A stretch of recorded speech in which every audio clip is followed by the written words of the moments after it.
Let me make my position perfectly clear. CM Punk, when I stole this title belt from you, I didn't steal it because I thought in my mind I deserved to be Ring of Honor champion. No, it's not about that. You see, all I really deserve is a shot to be champion. And if circumstances were different, I might have gone about it a whole different way. If Joe still held the title, I would go through the ranks like everybody else and earn my shot. If Austin Aries still had the belt, I would work my way up the ladder just like everybody else has been forced to. But see, CM Punk, you are the Ring of Honor champion. And so you forced my hand. Every night that you've been in a Ring of Honor ring, you threaten that it's your last. You threaten that you're going to walk to Titan Towers with the Ring of Honor Championship belt. You threaten that you're going to walk right up to Vince McMahon as the Ring of Honor champion and give him a big old hug. Well, if you think I'm going to let that happen, you're out of your mind.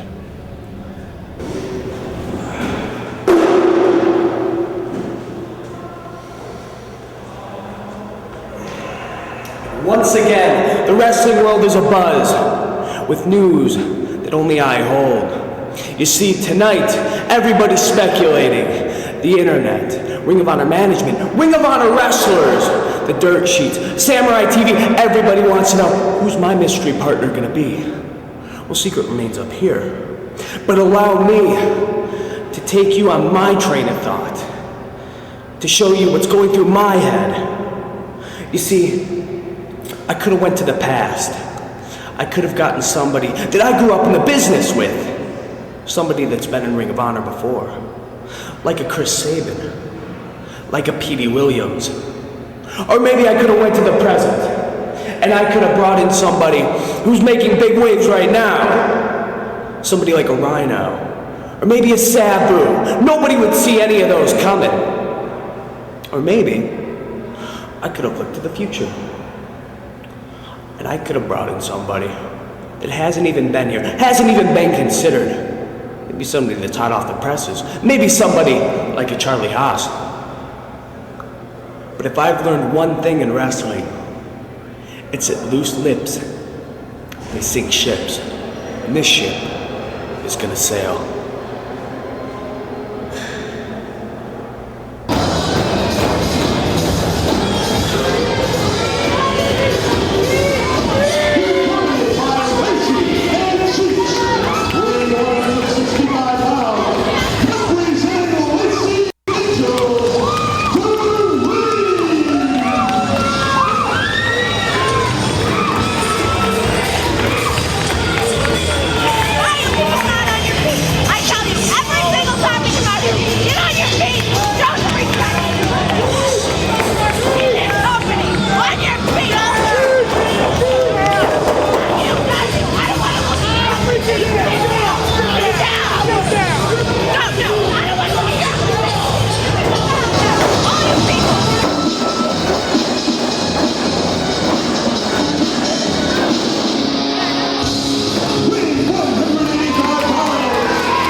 It is July 23rd, 2005. We are in Philadelphia, Pennsylvania. For the first time in 4 months, ROH back here in Philly, and more importantly, the return to Philadelphia to their ROH home for both AJ Styles and the fallen angel Christopher Daniels. We're getting things started off with four-corner survival, 2 men in the ring at a time. First ball wins it. Nigel McGuinness, Spanky, Azrael, and Deranged. And joining me at this time at the commentary table, CM Punk. Dave Prazak. How could you mention coming back to Philadelphia, the original home of Ring of Honor, without putting over the champ? Well, not many people in the locker room are too proud of your actions as of late. Who cares about what people in the locker room think? You see all those people, you see that gigantic sea of people right there, Dave? That's because of me. They've come here to see Ring of Honor, not They came you. here to see the champion CM Punk. And they came to see me dismantle Christopher Daniels. I would argue that they came to see Christopher Daniels take that championship from you and truly represent this company. But right now we got 4 hungry athletes. Of course, Spanky making his return to Ring of Honor here in 2005. Really looking to make an impact. Azrael and Deranged, of course, they have history between one another. Really to elevate themselves on the card as well. And of course, Nigel McGuinness, one of the top stars here in ROH in 2005 as well. Boy, if Nigel McBritish is your top star after I split and head to Titan, what the hell are you guys going to do? We've got Azrael and Deranged to start things off. Of course, Lacey in the corner of Deranged, representing Lacey's Angels. Got Cheech in the corner as well. Todd Sinclair looking for a clean break here from Deranged, and he gets it.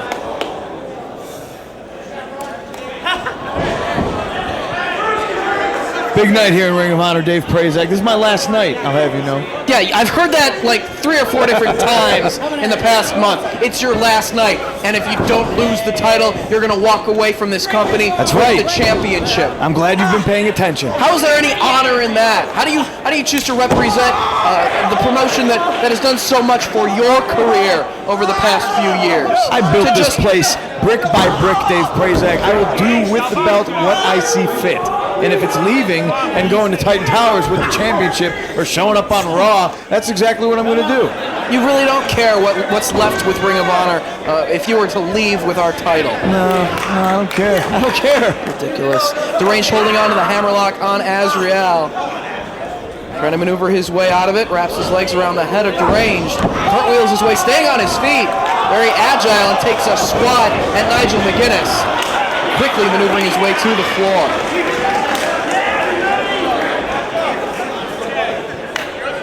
Well, finally, we will see Christopher Daniels in the ring with you, CM Punk, one-on-one with the title on the line. And he had to steal that title belt from me in Connecticut to get that title shot, which I will gladly give to him. And I'm going to show Christopher Daniels exactly why I am the best wrestler in the world. See, there's a lot of hatred between Christopher Daniels and myself, and I could end the match at any moment, I'm sure, but I want to prove to Chris Daniels that I'm a better wrestler than him, and I'm going to do it here tonight during his precious homecoming. Nigel McGuinness getting a little preoccupied with Deranged. It's a chasing game out on the floor. Deranged heading back toward the entrance. Spanky's following him for some reason. Now take a look at Spanky right here. This is your typical Ring of Honor athlete, right? Yes, he's a very solid competitor. Looking to earn titles here in 2005. Spanky will never, ever be a champion in Ring of Honor. Ever. How can you say that? He's a great wrestler. Oh, sure, he's a great wrestler. All 4 of these guys are great wrestlers, but they do not have what it takes to break into title contention for any of the belts here in Ring of Honor. I believe you're mistaken, as right now it's Deranged with the modification of the octopus right here on Azrael. Right into a backbreaker. Nice counter from Azrael. Doing damage to the back of Deranged. Works his way back up to his feet in the corner. Seriously, Dave, who do you see being a Ring of Honor caliber champion? And not only in this match, but in the entire company. I can say Besides Samoa myself, Joe, who Roderick can do Strong, it all? Christopher Samoa Joe? Daniels. There's a lot of hungry athletes. Jay Lethal, you name it. There's a lot of wrestlers in that locker room that have the ability and the talent, as well as the drive to represent Ring of Honor as the top wrestler. Something that you just spit on, signing that WWE contract on the ROH title belt. What a disgrace. You bore me, Dave Prazak. That was rad, and you know it. You haven't named anybody so far that I haven't beat. I mean, it's just getting boring here. This is my last night, by the way. Yeah, it's your No last night. competition, Dave Prazak. No competition whatsoever. Well, it's your last night, and Christopher Daniels is going to walk away from Philadelphia wearing the championship because he actually wants to represent Ring of Honor. He came back here for a reason, not only to take the title from you, but to prove that he is still one of the top wrestlers in this promotion. As right now, it's Deranged meeting nothing but the canvas at the hands of Azrael. Deranged hits the ropes. Big head scissors takes Azrael over. Spinning kick connects with the mush of Azrael as Lacey barking orders at her charge. Oh, Lacey barking orders like a Cocker Spaniel. Saying she's a dog, Dave Prazak. I'm not saying nothing of the sort, but she does have complete control over the Angels. She's really the top businesswoman here in Ring of Honor. Of course, we're seeing a lot of confrontation here in this match between Azrael and Deranged, formerly aligned in the now defunct Special K. As right now it's Nigel McGuinness holding onto that top rope, up and over and out to the floor. Now where's the honor in that? European uppercut from Nigel. Pitches him right back in. This time it's Spanky going to work on Deranged. It's nothing but the elbow of Spanky. Grabs hold of the head. Deranged right into the turnbuckle. Big chop from Spanky. Why is everybody picking on Deranged? Maybe they will see him as the weakness in this matchup. One of the smallest men in the contest, as right now it's Nigel McGuinness with the extra elevation to the top turnbuckle, driving him down into the canvas. Good Lord! Pin that man, Nigel. Somebody pin that man. Azrael goes for the cover. Too much time between the impact of that maneuver and going for the victory right there. I would have hooked the leg. That's how I beat Roderick Strong. That's how I beat James Gibson. You got to hook the leg, Dave Prazak. You beat James Gibson by holding on to the ropes. I hooked his leg. It was clear on the camera shot you were holding the ropes. It was not a clean pinfall. You've proven that you'll do whatever it takes to walk away from Ring of Honor on your last show, holding on to the title to go to the WWE and spit on everything that this company has done for you. You're biased, Dave Prazak. No, I'd like to see somebody who's really proud of what they're accomplishing in the ring representing this promotion. You beat Roderick Strong using the ropes as well. Say that again? You beat Roderick Strong. I beat Roderick Strong. Holding the ropes as well. Not a clean victory. Everybody's supposed to be this big up-and-coming main eventer. I beat Roderick Strong. Twice. Great agility shown by Spanky, but Azrael lands the kick right upside the head. See if he can follow up right here, as he's got the veteran of Ring of Honor competition, one of the early staples of this company, Spanky, in the ring right now as Deranged tags himself back in, just smacking him across the face, and that just lit a fire under Spanky. Whoa, Spanky just hit the referee. Looked a little bit inadvertent right there, but that wasn't inadvertent, that low blow from Deranged. I think Spanky needs to go to some anger management classes. Perhaps Lacey can enroll him in some anger management classes. Lacey very happy with Deranged right here as he drives the knee into the side of the head of Spanky. Connects with the elbow as well. Lateral press, but very close to the ropes. Pick a winner for me, Dave Prazak. I mean, all four guys are extremely talented wrestlers, and thank God for that, because let's face it, nobody in this match is going to be winning any beauty contests anytime soon, especially Nigel McBritish, who's got to be the funniest looking guy on the roster.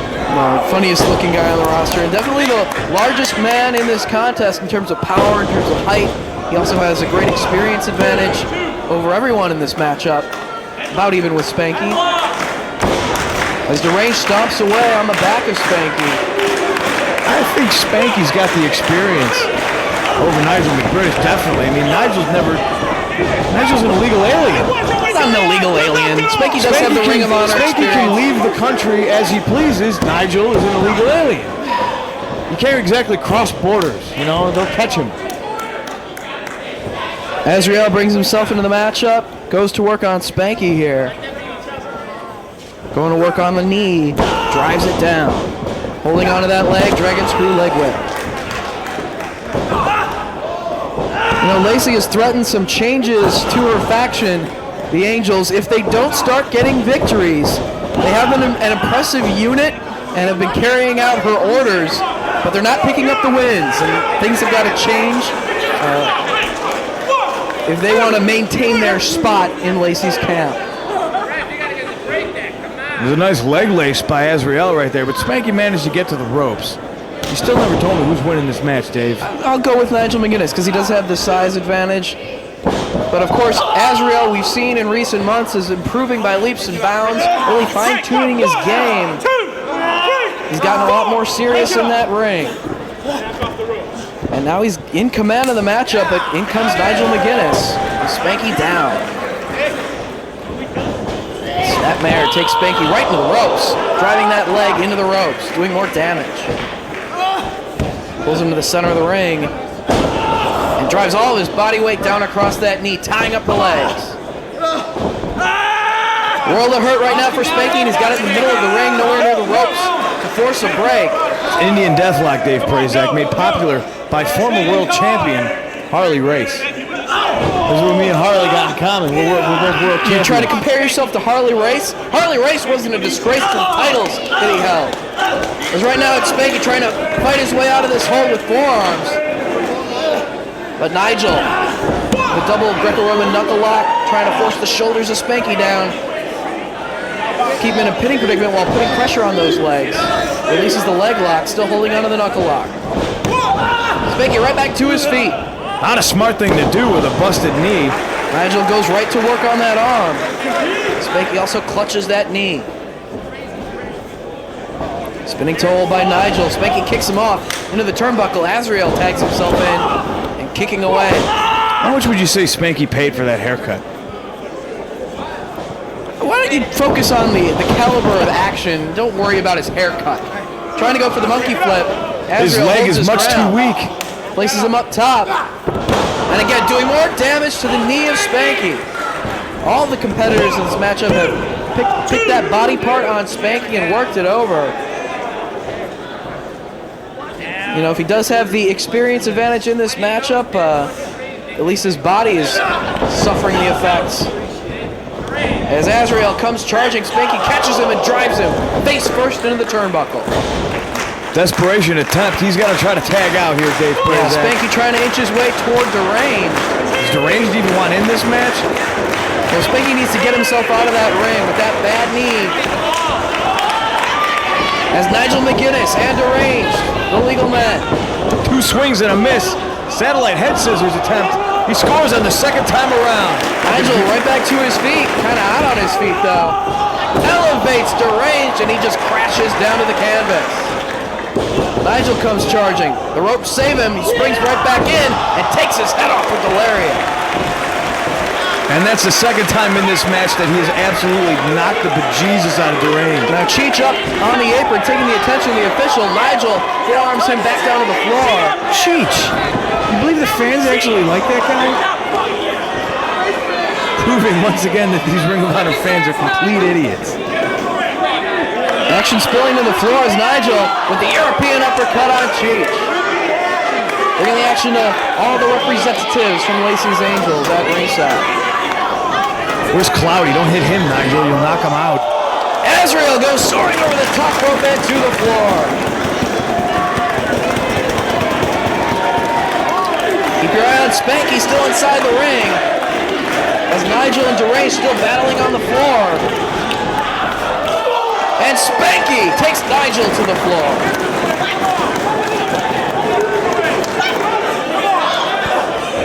There were problems in the camp of Lacey's Angels. Bit of a disagreement between him and Lacey. Oh, God, listen to that voice. It's like fingernails on a chalkboard. Vertical suplex from Spanky on Deranged. Holding onto the head, picks him back up, going for another. No, neck breaker coming up. You know, Lacey is actually a medical mystery, Dave Prazak.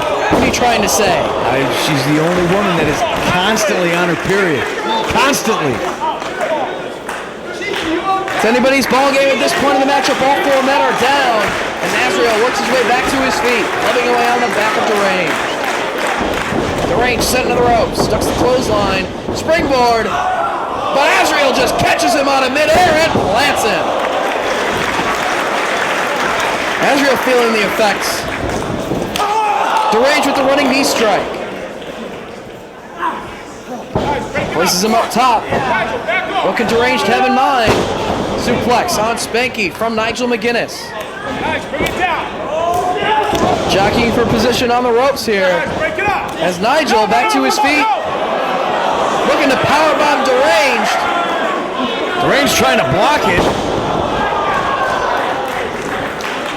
Spanky still on his feet. Forearms, Nigel McGuinness.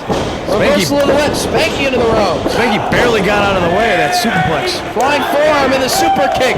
Connects. Going for slice bread number 2. And he hits it.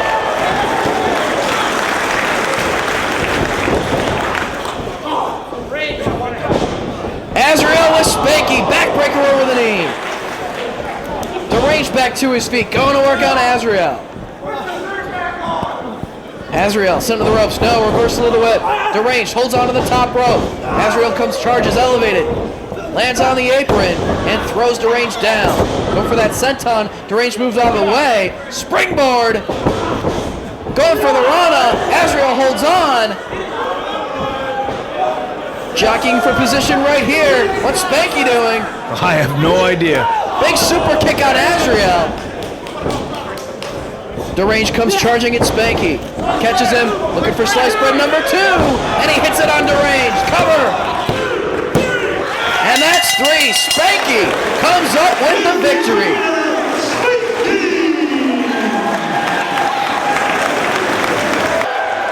All right, ladies and gentlemen, I've got some very serious business to attend to this evening. As many of you know, Prince Nana has been mired in a great deal of controversy over his mistreatment of Jade Young. And ladies and gentlemen, I have a ruling, but I want Prince Nana to hear it for himself, so I invite Prince Nana to join me in the ring. You just relax. Relax, Prince Nana. Attention here, because you know, Nana, your actions toward this young lady are disgusting. And you know what? The Ring of Honor officials agree with me. So I want you to listen to this, and I want you to listen very, very closely. Nana, from this moment on, you cannot pull this young lady by the hair. You cannot twist her arm. Physically abuse this lady in any way. It's the end of it, Nana. And I want you to understand that you either abide by this ROH ruling or the entire embassy will be fired from Ring of Honor. Do you understand, Nana?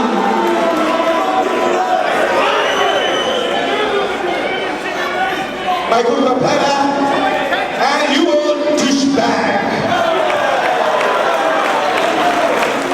You and the Ring of Honor officials, like this one right here with the forehead, the guy that don't even know what he's doing at ringside.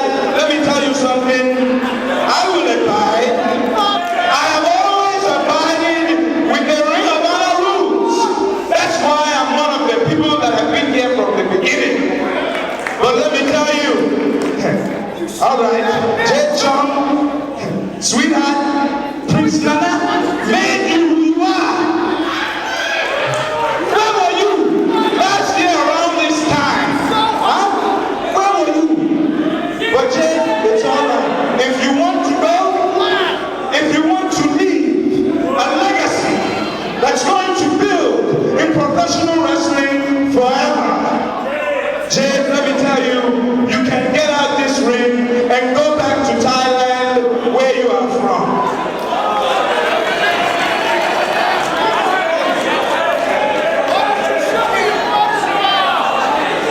Do you want to go back? Do you want to go back to little huts? Do you want to go back to a family where your mother has about 11 kids and you are the official babysitter? Huh? You can go. You can. I will buy the best ticket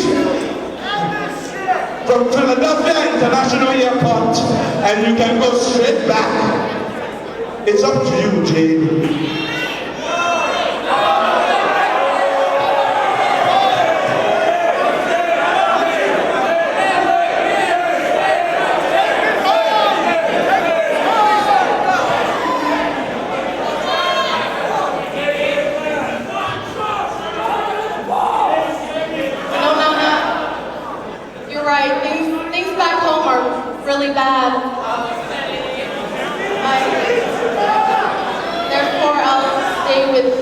You with the embassy.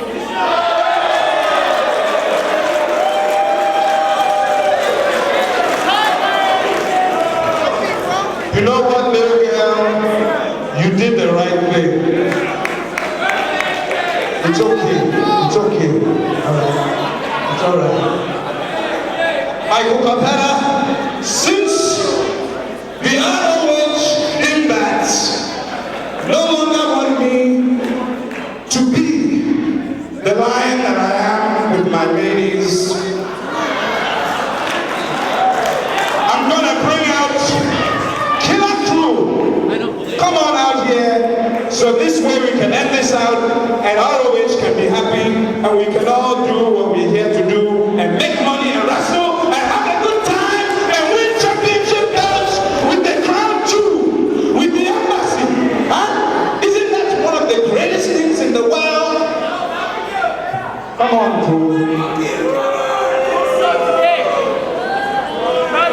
Since they no longer want me to put a hand on this young little girl,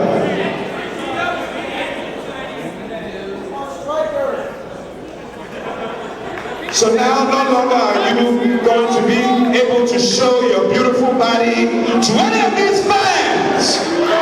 From now on, since you are still with the embassy, we are going to cover you up so you can no longer enjoy being free. All right? Yeah, Crew, let's put this on air and get her out of here.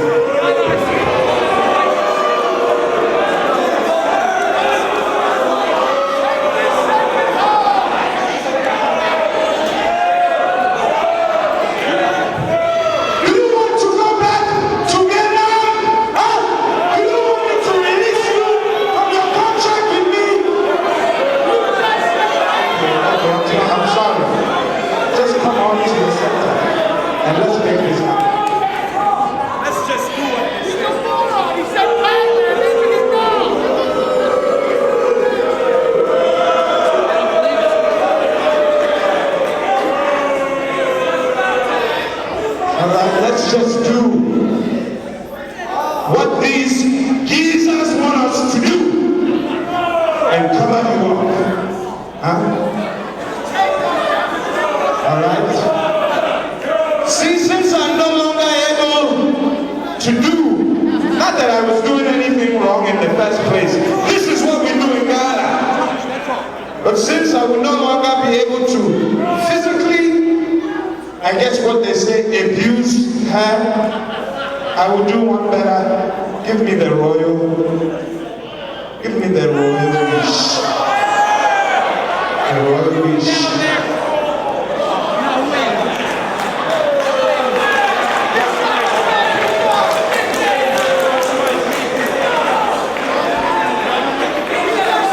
Hey, what do you mean? Hey, is there something wrong with me? Huh? Is there something wrong with you? All I'm doing is following the guidelines. I'm following it. Huh? I'm following the guidelines. Hello, guys. You just remember that ruling? You remember the ruling of Ring of Honor? And I can't stand this anymore. This is deplorable, and I won't have any part of it. I'm out of here, guys. Just remember, you can't hit on her, and you're fired. That's all you need to know. Okay, it's a deal. It's a deal. I won't put one hand on her, but put the leash on your neck now. You walk your hand. Can this go let you? Put it on. There you go. Huh? You see? You see how easy that is, huh? Huh? You see? Ladies and gentlemen, your wishes have come true. Thank you for having me in your circuit tonight. Jay, can you please open the ropes so my crew and I can get out of this ring? Open the ropes over there so my crew and I can get out of the ring. Go ahead. Go ahead.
Tag Team Championship on the line as Loc and DeVito, the Carnage Crew, to defend against former champions BJ Whitmer and Jimmy Jacobs.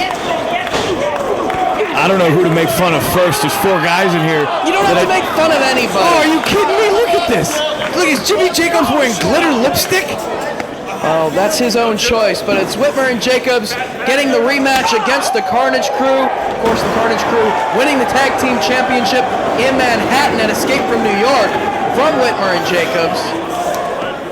The culmination of a 14-year career for DeVito, 11 years for Loc, finally attaining gold, the top championship, the top achievement in their careers.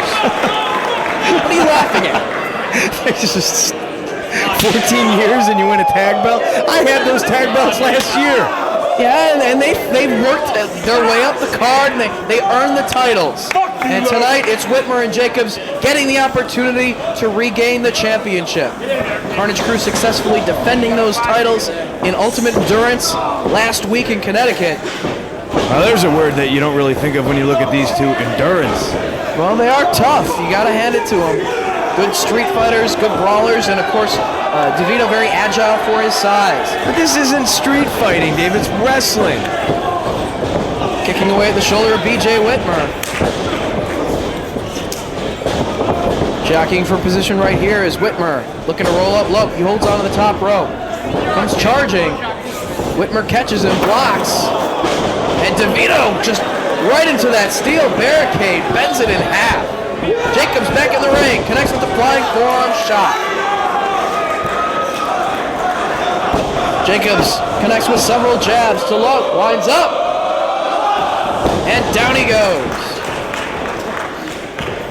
You know, for a small frame competitor, Jimmy Jacobs has got a lot of fight in him. He's a woman. He's not a woman. Good teamwork right there from the Carnage Crew. Backdrop powerbomb combination. Jacobs and Whitmer, very successful tag team champions, successfully defending those titles against all the top teams, representatives of the Second City Saints, of course Generation Next as well, the Embassy, Lacey's Angels. Man, I've beaten all these guys. Right now it's DeVito in control. Lateral press on Jacobs, kicks out. That's very impressive that somebody so round can throw a nice drop kick like that. Like I said, he's very agile. He is very agile. Fly off the ropes as well. He's also probably very drunk. Well, as the t-shirt says, fat, drunk, and pissed off. T-shirts! They wear T-shirts, Dave! Yeah, but they're wearing the gold as well. 14 years in the business. It's such an accomplishment that you can wear a T-shirt. The accomplishment is wearing the titles, representing Ring of Honor as the top tag team. As right now, Loc connects with the back heel kick on Jacobs. Man, there's a tremendous 4-inch vertical shown by HC Loc right there. An accomplishment would be seeing the inside of a gym, Dave Prazak. Or maybe for Jimmy Jacobs to not dress in drag when he comes to the building. He was wearing high heels when he showed up. He was not. He was. Did you see him? DeVito just choking away on Jimmy Jacobs, utilizing that bottom rope. Listen, be quiet. You can almost hear the banjo music playing in BJ's head. There's no banjo music. Chinlock applied by DeVito in the center of the ring, looking to wear Jimmy Jacobs down. They're like the odd couple, Jimmy Jacobs and BJ Whitmer. Some of the fans have referred to the team as Hillbilly G's Huss. It's not the official team name necessarily. Man, whoever started calling him Hillbilly Jesus is a genius. Just really wrenching back on that chin lock. And I bet he's a damn fine-looking young man. And a good pro wrestler. Referee Mike Keener checking on the condition. See if Jimmy Jacobs has been worn down enough here. Good opportunity for Jacobs and Whitmer. You see Whitmer there on the apron, clapping along like it's a jamboree. Shots to the midsection. Drapes free of DeVito. Jacobs off the ropes. Gets caught by DeVito and planted right in the center of the ring. And you don't got to be agile for that. You just got to be powerful. And that's exactly what DeVito is. Never backs down from a fight. And very smartly, the Carnage Crew cut the ring in half, keeping the small frame Jimmy Jacobs away from his powerful tag team partner, BJ Whitmer. Very powerful, that horse-like man. And now it's Loc, keeping Jacobs grounded again, trying to take away his energy. But as we've seen on many occasions from Jacobs, he's got a lot of fight in him, a lot of heart. Oh, yeah, all these guys got a lot of heart. James Gibson had a lot of heart. Until He he spilled certainly his did. blood all over Connecticut. Another tag, DeVito, the legal man,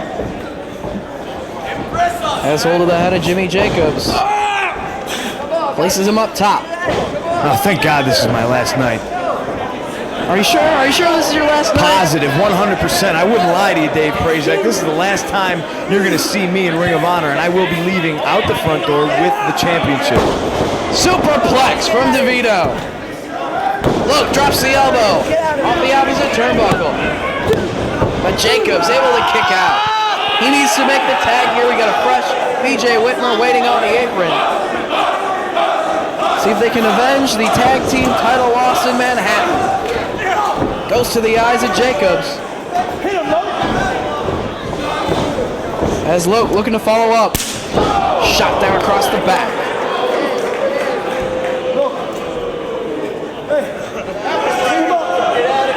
Jacobs nursing that back. Frequent tags on the side of the Carnage crew. Speaking of nursing, you think if you squeeze Loke's boobs, they'd give Oh, milk? come on! Just stop. He looks pregnant. DeVito up top. This could only end badly. No, Jacobs into a victory roll, but only gets two. Nice counter with a double team strategy, and he makes the tag. BJ Whitmer, the legal man. Clothesline for Loke and DeVito. Whitmer going to work on both members of the Carnage crew. DeVito sent to the ropes and gets met with the elbow. Boot to the midsection of Loke. Whitmer with the vertical suplex, holding onto the head. Going for a second. Northern Lights. Nice bridge. BJ DeVito Whitmer breaks it up. BJ Whitmer's a house of fire. DeVito now with Whitmer. Whitmer holds on. Boot to the gut. Off the ropes he comes. Connects with the boot. Down goes DeVito. Lopebeck. No, Jimmy Jacobs powerbombed by his own partner. Extra impact on that senton, effectively. Jacobs out to the floor is now Loke with Whitmer. Neckbreaker connects. Now Loke looking to climb the turnbuckle. Well, he figured DeVito was going to crash and burn earlier, so why not him? All the way up top goes Loke. And connects with the front flip senton. DeVito up top. Moonsault. Oh, this is it. Cover. No, he kicks out. Not enough to retain the tag team championship here in Philly. I am a little bit shocked, Dave Prazak, because I've beaten BJ Whitmer with a whole hell of a lot less than that. Carnage crew looking to finish off Whitmer here. I'm trying to think of all the times I beat BJ Whitmer, and it's just like, man, this is a whole lot of times. Whitmer trying to block the attempt here. Jacobs going to work on DeVito now on the second rope. All the way up top goes Jacobs. Top rope Rana. Move to the midsection, going for the contra code. Up, up, down, down, left, right, left, down he goes. Cover. No, only two. Jacobs taking issue with the referee's count, but only two. And wasted too much time arguing with the ref. Took his eyes off of DeVito, who goes back to work on Jacobs. DeVito now places Jacobs up top. Shot down across the back.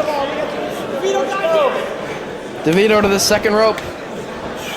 DeVito trying to kill Jimmy Jacobs now. BJ Whitmer comes to Jacobs' aid. Oh, jeez. Whitmer now. Super Contra Code. Whitmer and Jacobs regain the tag team championship.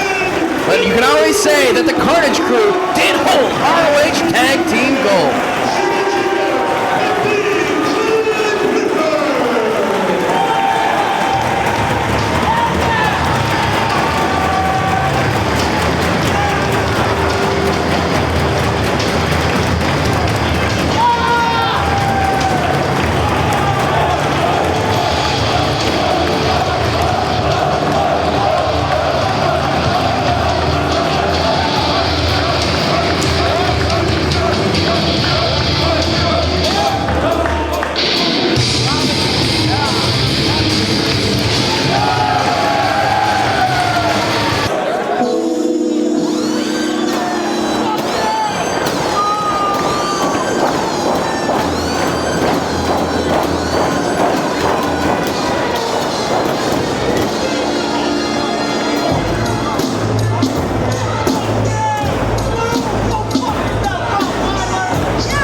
in no time getting trios tag team action underway as Samoa Joe and his protege Jay Lethal team up with James Gibson to take on the Rottweiler. And to form the biggest group of losers I've ever seen in my entire life. Oh, please. Oh, please, A nothing. formidable team. Jay Lethal, loser. James Gibson, big loser.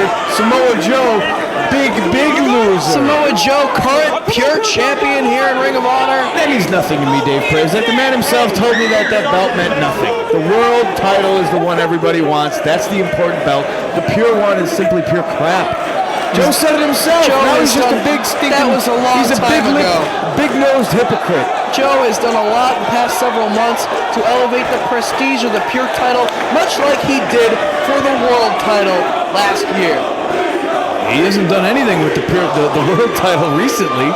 I'm making that title mean stuff. I'm taking that thing places, man. You're making the entire locker room want to take it off of your shoulder and put it around anybody's waist other than yours to keep it in this company. But right now, Todd Sinclair trying to get one in and one out on each side here in this six-man matchup.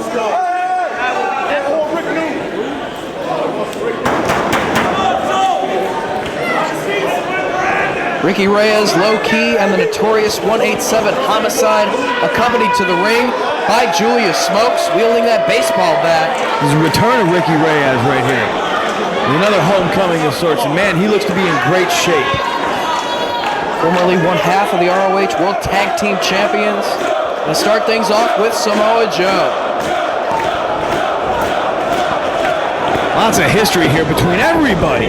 Between everybody. Joe and Homicide, Joe and Key, Joe and Fishhead, Fishhead. Reyes. Of course, Jay Lethal suffering that neck injury at the hands of Low Key and Homicide at Manhattan Mayhem. The Cop Killer double stomp combination. One of the most vicious maneuvers ever in a professional wrestling ring. What about when I choked him out? That was awesome. Reyes trying to maneuver his way back to his feet, takes Samoa Joe down to the canvas. Comes up with the chin lock.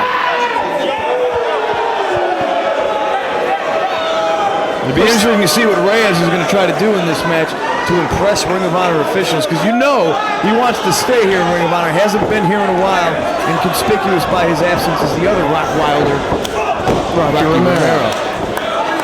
Shoulder tackle by Joe. Reyes hits the ropes, goes through the legs of Joe. Drop kick connects, but Joe staying on his feet. Reyes, some lethal kicks, but not having much of an effect on Samoa Joe, who catches him and plants him right on his neck.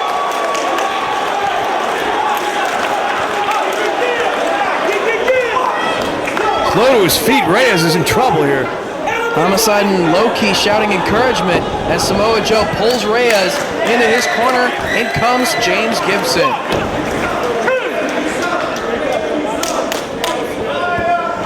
Gibson really taking you to the limit last week, CM Punk. Oh, you gotta The be ROH kidding. World You've gotta be title. kidding me. Oh, come on. He gave it everything that he had. He spilled his blood. So did you. And at it the wasn't hands of enough. James And Gibson. it wasn't enough. He didn't take me to any limit.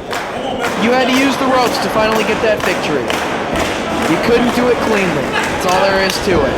As right now it's Low Key tagging in. He and James Gibson stand across the ring from one another. You know, I don't agree with a lot of things Low Key has done here in Ring of Honor, or I don't see eye to eye to him as a person. At least he's not a loser like James Gibson. Low Key wins. James Gibson has been called by many the MVP of Ring of Honor in year 2005.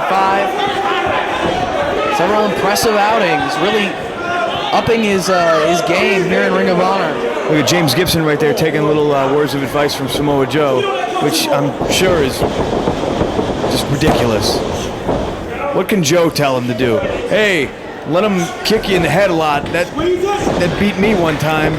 Ridiculous. No, you're ridiculous. Everybody on that opposite side of the ring has beaten Samoa Joe. It's the greatest thing ever.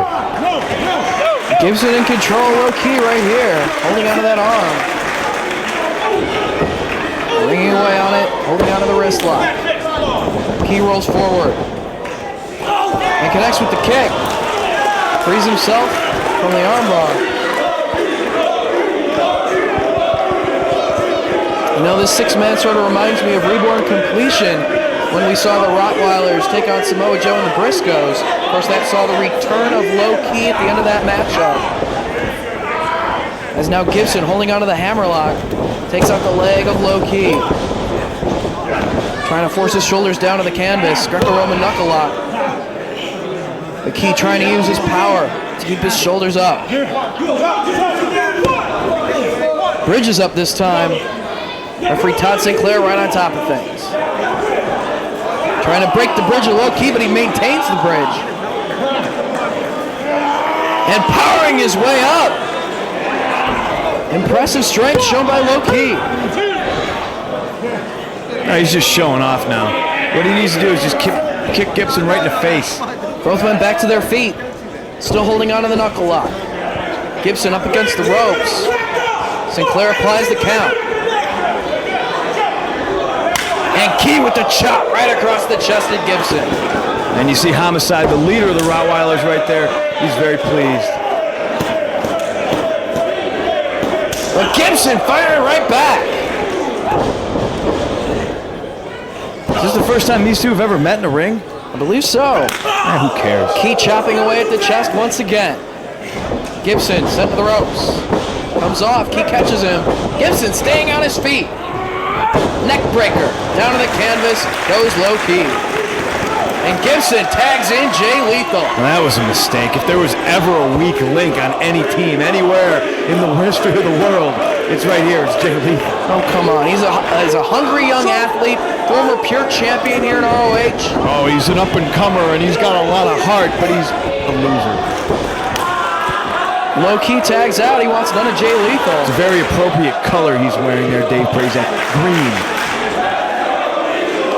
Not green like the millions I'm going to make. Oh, please. He may be the least experienced wrestler in this matchup, but he is very formidable in that ring as he sends Ricky Reyes in. He ducks his head, gets kicked right in the shoulder, and now Reyes going to work. But Lethal firing back. Uppercut, chop. Off the ropes comes Jay Lethal. Duck of the clothesline, belly to back suplex, and drops Reyes down. Lethal with the cover. Now he kicks out. See Homicide, as soon as he saw Lethal, turned to face him, got back outside of that ring. Of course, Lethal wants that elusive win over Homicide or Low Ki. You know, so much history there. Dave Prazak, it's just that I'm just on a different level than everybody. Yeah, you believe that. No, it's true. The thing that you don't understand is you're the only one who believes that. Come on, break it up. Ask any of these fans, ask anyone else in that locker room. Ask Jay Lethal. Ask James Gibson. Samoa Joe connects with the kick. You can ask Reyes right now, but I don't think he's much for speaking at the moment. Not at all. Nice teamwork shown by Lethal and Joe. Samoa Joe picks Ricky Reyes up. I'm the best wrestler in the world right now, Dave Prazak. Trademark combination of maneuvers from Samoa Joe. Can't keep him down for the 3 count.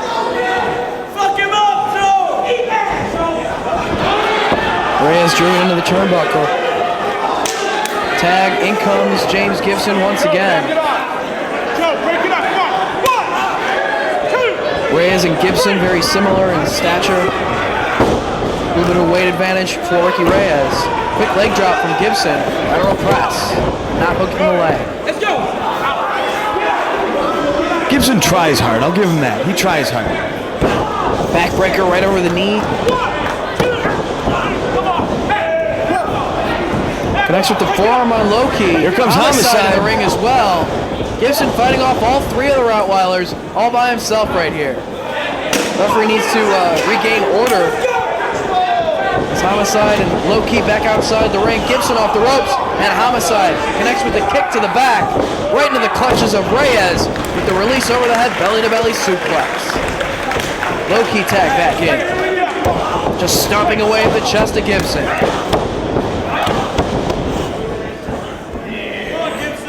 So I suppose you think Samoa Joe and James Gibson and what's the other guy's name? Jay Lethal. Yeah, Jay Lethal. I suppose you think they're going to win this match, right? I'm not gonna actually pick a winner because the Rottweilers are one of the most dangerous teams They are. on the ROH roster. Homicide clamps on the chin lock right in the middle of the ring, trying to wear down James Gibson. Punk, are you fully prepared to step in the ring with Christopher Daniels tonight with that title on the line? You're kidding, right? All this time that Christopher Daniels has been forced to spend away from Ring of Honor, finally he's back here, finally he can go after the championship. Christopher Daniels is a joke. That you would even say that is a joke. As Ricky Reyes back in, going to work on Gibson, pulls him back up. I speak the truth, Dave Prazak. A lot of people don't like to hear it, but it's true. You know, everything I say and do it's going to be brilliant once I'm dead. Everyone's going to realize, once I'm gone, Dave, it's it. Everyone's going to finally realize exactly how important I was to Ring of Honor. What do you mean not that's Christopher it? Daniels, not AJ Styles, not Loki Doki, not any of them. Homicide and James Gibson just pounding away on Gibson. I'm a genius. A genius for trying to take the championship out of the company. It's called being selfish. As right now, back and forth, Homicide and Gibson. Exchanges strikes, neither man going down. Finally, Homicide does. But right back to his feet. Gibson off the ropes. Sends Homicide in. Drop kick from Gibson. I was here through the rough times, Dave Prazak. I'm the one who carried this company through. Who else is going to do the commentary and run the school and train the new kids and carry this company and sell more DVDs and more merchandise than anybody? I pay the bills around here. You think James Gibson's going to do the commentary? Keep your eye on Jay Lethal. He's going to work on everybody right here. He's fighting off all the Rottweilers by himself. Yeah, what a joke Jay Lethal is right now. He's got the upper hand. He's hiding behind the referee. You want James Gibson to do the commentary with you so you can talk about crocodiles and armadillos and pills and four-wheelers? Hey, as much as you want to take credit for everything that Ring of Honor has accomplished in the past year or so, it's been the entire roster that has stepped it up. Everybody on the crew. And right now, Homicide with the lariat on the floor as Julius Smokes gets a kick in. Reyes just stomping away on Jay Lethal. Of course, the one weakness in the team of Lethal, Gibson, and Samoa Joe is Jay Lethal. Of course, he has that nagging neck injury at the hands of the Rottweilers. Who'll forget the Lethal Homicide matchup at Escape from New York? There's so much history. You know it's Lethal. He wants a victory over any of the Rottweilers, especially Homicide or Key. Not right now, gonna it's happen. Reyes tag back in. Simply not going to happen. You can't even beat Ricky Reyes. You certainly can't beat me. I choked him out. Headbutt from Reyes sends Lethal down to the canvas. Hit him with that muscle buster, and then I choked him out. Off the ropes he comes, beats nothing but the elbow of Reyes. Crowd here in Philadelphia solidly behind Lethal. As Reyes scoops him up. Lances him with the body slam. Drives the knee down as well. Homicide tagged back in. Referee trying to keep Samoa Joe out of the ring. As Homicide just blatantly choking the man. Hey, it's legal if the ref doesn't see it. Well, the referee needs to turn around and keep his eyes on the action. Joe and Gibson are outside the ring. T-Bone suplex with the bridge. It only gets two. Lethal hanging in there. Oh, he's in bad shape, though. Homicide just kicking away. I really don't think that neck has had sufficient time to properly heal from that double stomp cop killer combo. No, he decided to come back. He wanted his revenge. He wanted to send a message. Well, that's But he not wasn't smart. going to take that kind of a beating from the Rottweilers. Not It as shows smart. the determination of Jay Lethal. Yeah, you're making me cry. Up to the second rope he goes. Homicide follows.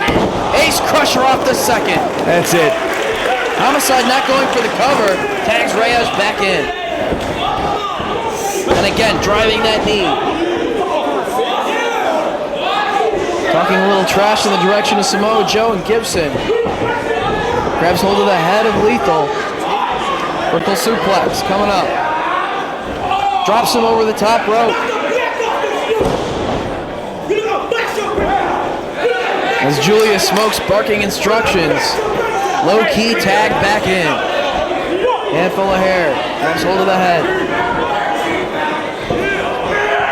And again, dropping the midsection of Jay Lethal on the top rope. And kicking away at the chest. It seems like Low-Key's trying to soften him up for that double stomp he does off the top rope. Just baiting Gibson and Samoa Joe into the ring. Oh, here we go. Taking the attention of the official, and that baseball bat coming into play. Come on.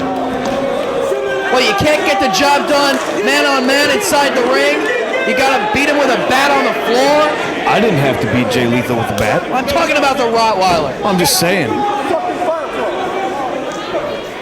Low key with Lethal. I mean, there's no doubt about it, Dave Prazak. The Rottweilers are cheaters.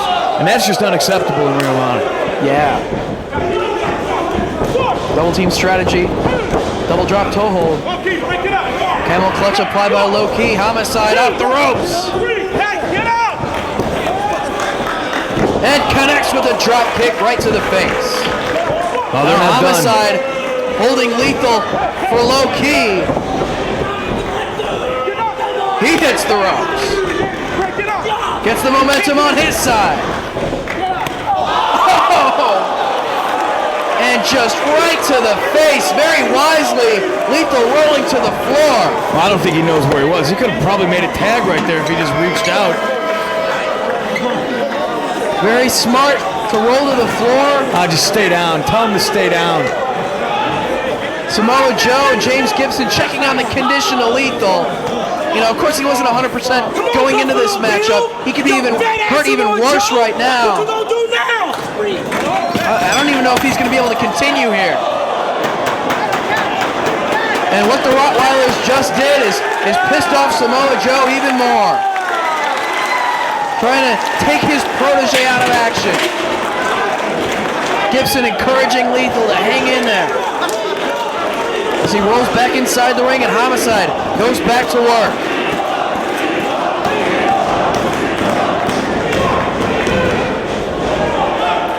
Pin attempt broken up by Samoa Joe.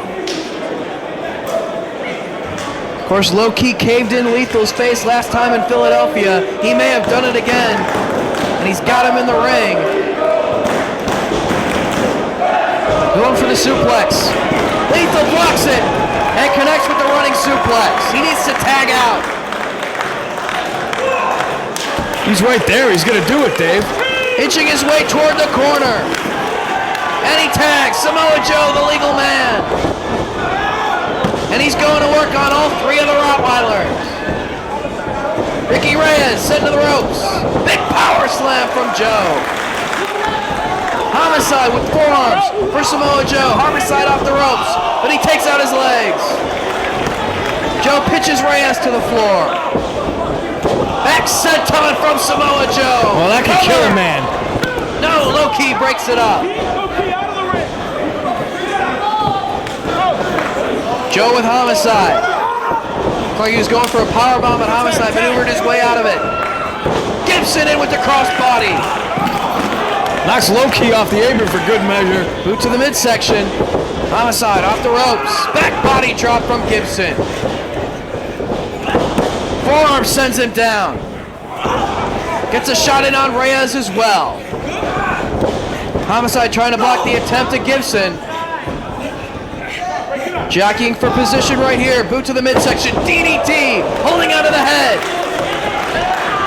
Butterfly in the arm. Submission applied by Gibson. Will Homicide be able to stand this? Referee checking on his condition. It's going to take a lot more than that to make a guy like Homicide tap out. Homicide trying to inch his way toward the corner. Low Key. Springboards off the second and connects with the kick right to the side of the head of Gibson. I haven't seen Low Key pull that one out of his bag of tricks in quite some time.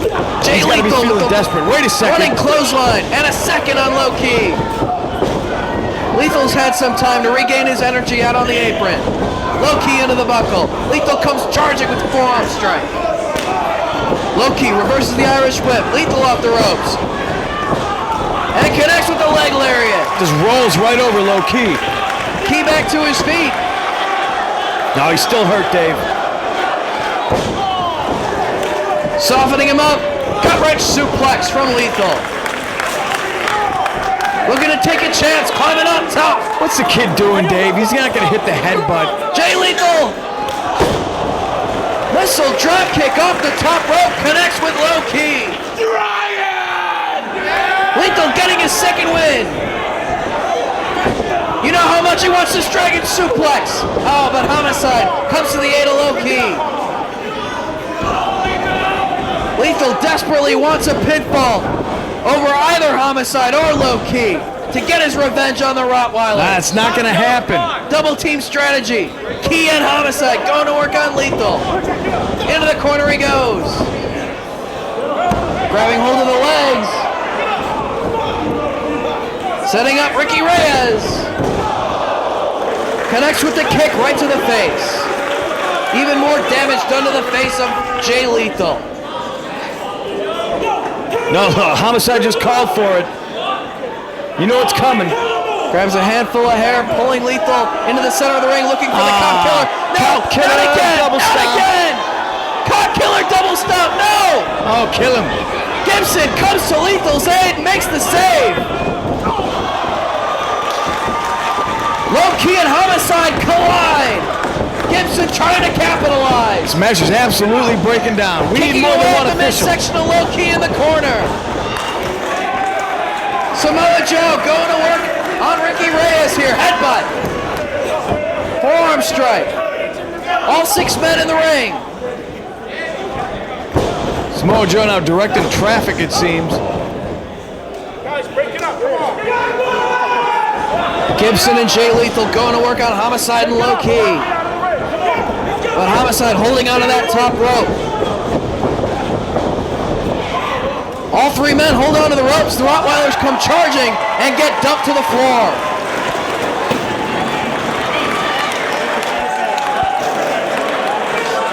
The tide of the match is turned in the favor of Samoa Joe's team. See if they can maintain the advantage. They all hit the rope.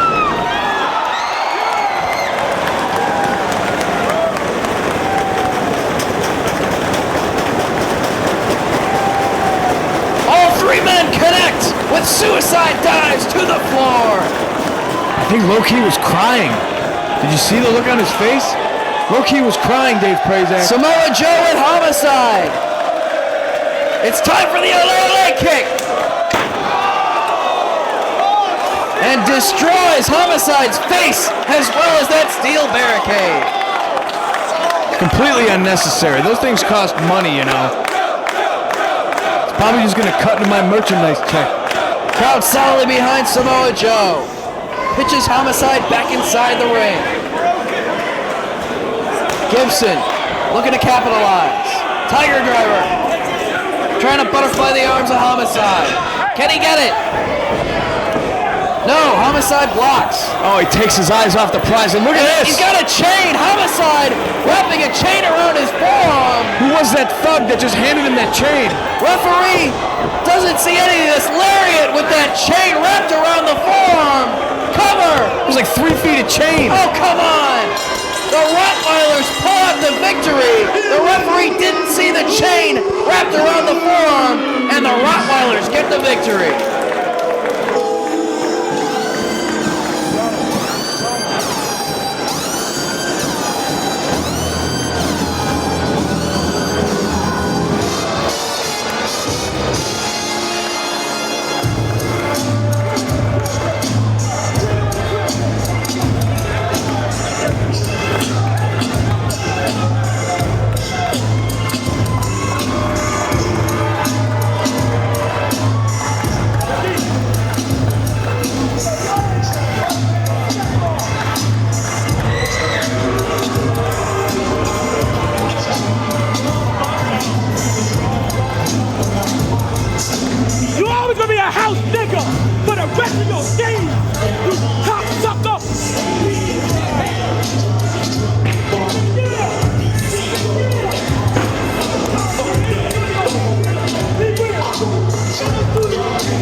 everybody, Gary Michael Capetta. We're in Philadelphia. It's intermission time for Homecoming. But before we do our interview, did you see Entertainment Weekly? Ring of Honor. Oh yeah, big coverage with Husker Du and Bob Mould. But right now, ladies and gentlemen, I think there's some dissatisfaction one more time. Lacey's Angels, what's going on with you guys? Dissatisfaction, that can't even describe how I'm feeling right now. I can't believe... No. You're holding your neck. Oh, are you hurt? You Yes. lost again. Maybe if you won, you wouldn't get hurt so much. Maybe if you were in the gym, maybe if you were training. Well, maybe if you would have... No, maybe nothing. Maybe nothing. You guys. I didn't lose. Yeah, you're included in this. You know, I'm so frustrated with you right now. I'm gonna have to put you on suspension. I mean, that's it. Are you kidding? No, I'm not kidding. I mean, if things don't get better, I'm gonna make some You can't personnel changes. suspend me. Well, I just did. Ooh, now guys, Look, I can't deal with all of I'm gonna read my Entertainment Weekly and Ring of Honor. You guys figure it out because we're about ready to go to the second half of tonight's big show here in Philadelphia. Can't be serious.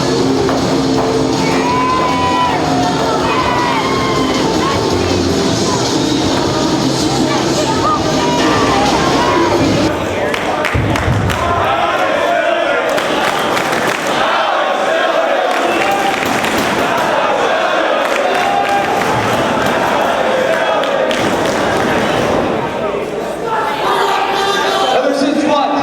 This building in December, I've been going around making apologies, trying to get everybody to be on my good side, and what's it done? Absolutely nothing. What's it got me? It got me a tag partner delirious, a kid who thinks he's a lizard. I mean, for God's sake, let's be honest, people. He's definitely not a lizard, okay?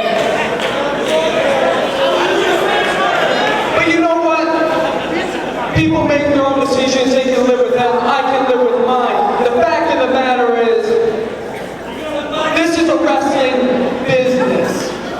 And by business, I mean the main goal is monetary issues. The main goal is to earn as much money as possible. And on that note, I didn't sell out, people. I bought in.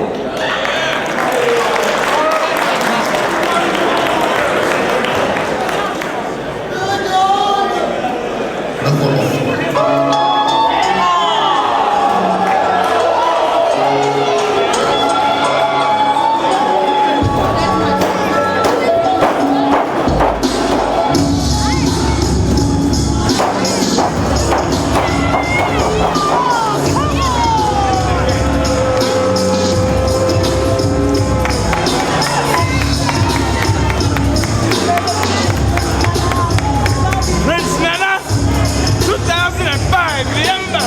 Huh?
Alex Shelley. You know,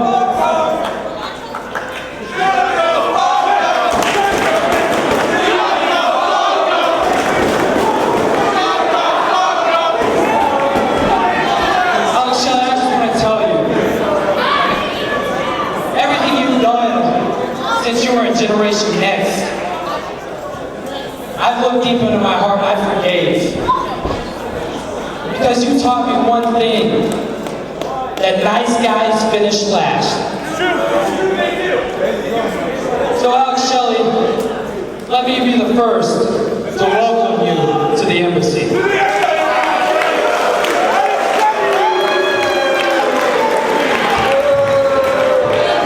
Jimmy, you have a big match coming up, my friend. You might as well take yourself to the back, head to the limousine, chill in the air condition for that match with AJ Styles. Alex Shelley, welcome to the embassy.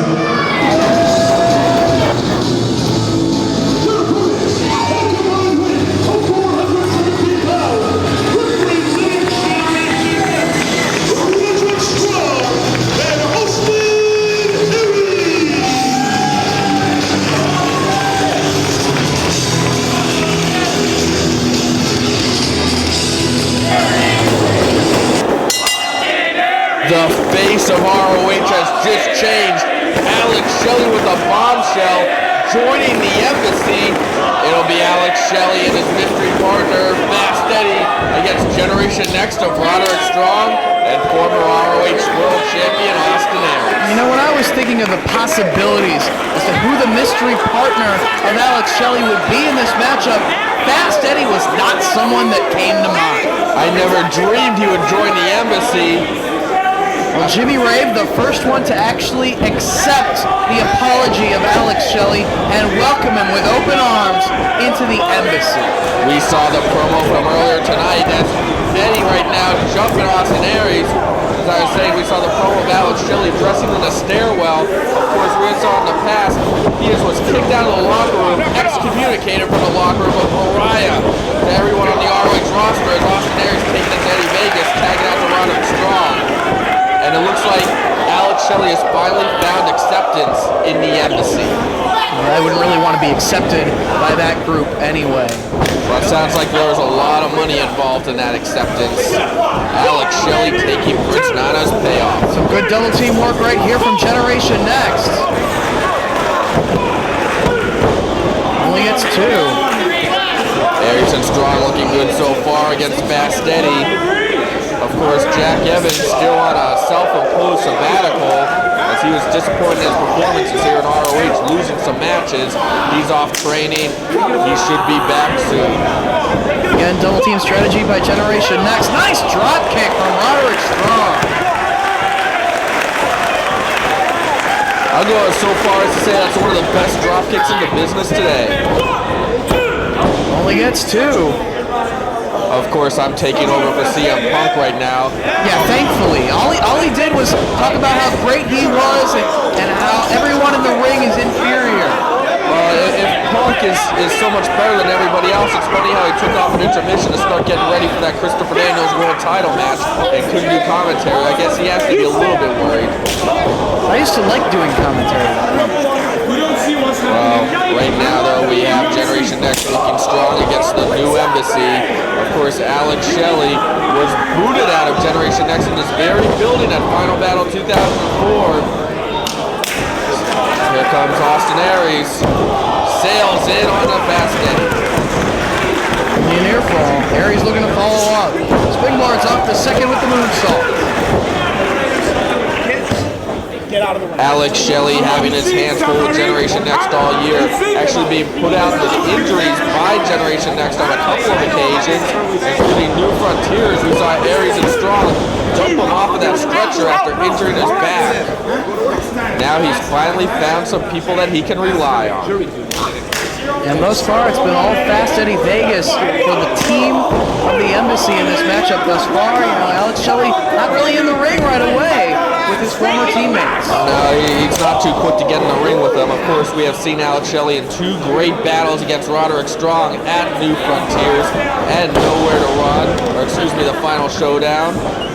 And we saw him against Austin Aries, taking Austin Aries to the limit, almost winning the world title at Manhattan Mayhem. Roderick Strong with Fast Eddie, reversal of the Irish whip. Strong and off the ropes, but Killer Cool from the floor trying to trip him up. Move to the midsection. Now it's Fast Eddie. Fisherman suplex. No! Drives him down right across the knee, dropping the neck and the head of Roderick Strong. I don't know if our camera caught it, but I believe that Alex Shelley interfering on the outside with the knee to the back of Roderick Strong, giving Fast Eddie the advantage. Forearm shot. Got him backed into the corner. Chop right across the chest. There you go. Doesn't want to get into a chop exchange with Roderick Strong. Another vicious chop. But he does have the upper hand at the moment. Picks him back up in the corner. And again. Fast Eddie showing that he can chop. Fast Eddie spitting in the faces of all the fans when he joined the Embassy. And Roderick with a little payback. That's a lot of payback. Just lighting up the chest of Fast Eddie. Roderick reaching to make the tag to Austin Aries. Not quite close enough. As now Fast Eddie into his own corner and tags Alex Shelley in. Alex Shelley getting forgiveness from Jimmy Rave, joining the Embassy, taking the payoff. Why would you want to associate with Prince Nana and especially with the recent treatment of Jay Chung? Why would you want to associate yourself with that if you're Alex Shelley? Well, I know he wants acceptance, but who wants that kind of acceptance? I think he wants the money, and obviously he has no soul. He doesn't care about what happened. Whoa! And right now I wouldn't want to be the face of Roderick Strong, and Shelley quickly tags out after Austin Aries makes the save for his partner. You know, Shelley really never acted differently. I mean, he's the one who orchestrated all those attacks when he was a member of Generation Next. He's a man of very low morals, and I think that's why he doesn't care about Prince Nana's treatment of Jay Chung. I mean, we've seen Gary Michael Capetta earlier tonight storm off. We've seen the Outcast Killers quit the Embassy and thus ROH because they didn't want to be a part of this. Roderick back to one leg, chops away at the chest and makes the tag. Austin Aries tagged in. Ducks underneath the clothesline attempt. Connects with Shelley, knocking him off the apron. Now it's Aries. Drives that elbow down across the chest of Fast Eddie. Climbing up top. He's in the wrong corner. And he paid the price right there. As it was Shelley from the apron. Leads him right into that German suplex. We got a cover. Roderick in to break it up. And Prince Nana having words over in the corner of Generation Next. Absolutely disgusting that he has Jay Chung on a dog leash. How demeaning is that? I mean, even Matt Hardy was disgusted at the Embassy and he kept Prince Nana from hitting Jay Chung. I'd hate, whoa! Austin Aries just elevated. He lands in the ropes. Yeah, it's all about the money. It's very clear just how much respect means to Alex Shelley. All he cares about is dollar signs. You know what's kind of funny is a couple of weeks ago at Escape from New York, and look at this tactics by the Embassy, choking out Austin Aries, double teams. Well, Nana dragging Jay Chung on that dog leash, it's making me sick. As I was saying, there's Escape from New York. Prince Nana actually going to Austin Aries, making him an offer to merge Generation Next and the Embassy together. Austin Aries turning him down. And perhaps that's one of the things that precipitated Alex Shelley joining up here. Cravat around the head with Aries at a seated position. You know, come to think about it, Shelley and Jimmy Rave are showing a lot of teamwork in that four-corner survival on Escape from New York. That's very true. Maybe a little bit, laying the groundwork for this alliance here. As right now, Austin Aries fighting back. Meets the elbow and right back down to the canvas he goes. Shelley just kicking away. You know, I wonder if maybe this is some kind of setup for Generation Next. Could be the case. Shelley and Rave, there's no reason for Shelley to be in that four-corner survival. And he just joined it. And he joined it when Roderick Strong, departed from the match before it began in order to slide into that title shot against Punk. It all falls into place. It all makes sense now. It looks like this was a plan, something in the works for a while. Fast Eddie with the advantage. Push for the cover. Open hand strike to the back. Roderick Strong breaks up the pin attempt. And that'll definitely get Fast Eddie's attention and break up a pinfall attempt. Next with the knee to the side of the face of Austin Aries. Fast Eddie, hold of the head. Elevates him and drives him down across the leg. Of course, this isn't the last as we get a cover. This is not the last that you will see of the Embassy tonight as Jimmy Rave is scheduled for that street fight against AJ Styles. AJ finally making his return to ROH in Philadelphia. It's truly a homecoming, both for AJ Styles as well as Christopher Daniels. Right now, Austin Aries in the Raw corner and the Embassy. I can't believe I'm saying Alex Shelley with the Embassy. They are taking advantage of it. And just, he's got his boot right across the throat of Austin Aries. Fast Eddie pulling back on the chin. The Embassy down. I offer you gold. I don't think he did. And right now, Prince Nana having words for Austin Aries over the fact that Aries turned him down. Aries, though, fighting back. Trying to fight his way out of the corner of the Embassy. But Shelley drives him right into the turnbuckle. Break it up. And Shelley tagging in Fast Eddie. Going to work on Aries. Snap bears him out of the corner. You know, these are normally the tactics that Austin Aries and Roderick Strong are trying to pull on their opponents. Now they're getting a taste of their own medicine at the hands of their former leader, Alex Shelley. The knee of Fast Eddie into the back of Austin Aries, pulling back on the chin, trying to wear him down. The former ROH World Champion trying to fight his way out of this position. Can he make the tag? No. Right as he was inching his way toward his corner, Fast Eddie grabbed hold of Aries and tossed him right down on the mat. Frequent tags on the side of the Embassy. Alex Shelley climbing up top. No, Aries ducking. And takes him over. Nice run. Let's see if he can make the tag. Roaring elbow. He's close. Yes. And he tags Roderick Strong, the legal man. Going to work on both Alex Shelley and Fast Eddie. Backbreaker right over the knee. No one does it better. Cradles the leg. Backbreaker for Fast Eddie as well. Blocks the super kick attempt. Roderick Strong, no, Shelley staying on his feet. Connects with the super kick on Strong. Shelley now. Golden Gate swing. Double team maneuver here. Not going for the cover, setting up Fast Eddie for the moonsault. He nails it. Both men going for the cover. I don't know if Todd Sinclair should have counted that with both men on top. Trying to get one man out of the ring. He's telling Fast Eddie he's got to get out of the ring. As Shelley now with Roderick right into the turnbuckle. Moves out of the way. And Strong tagged in Aries. There's that explosiveness of Austin Aries. Connecting on both members of the Embassy. Covered by Aries. No, only two. Aries still feeling the effects of the punishment he took earlier. He might be calling for a brain buster. See if he can get it on Shelley here. Trying to block.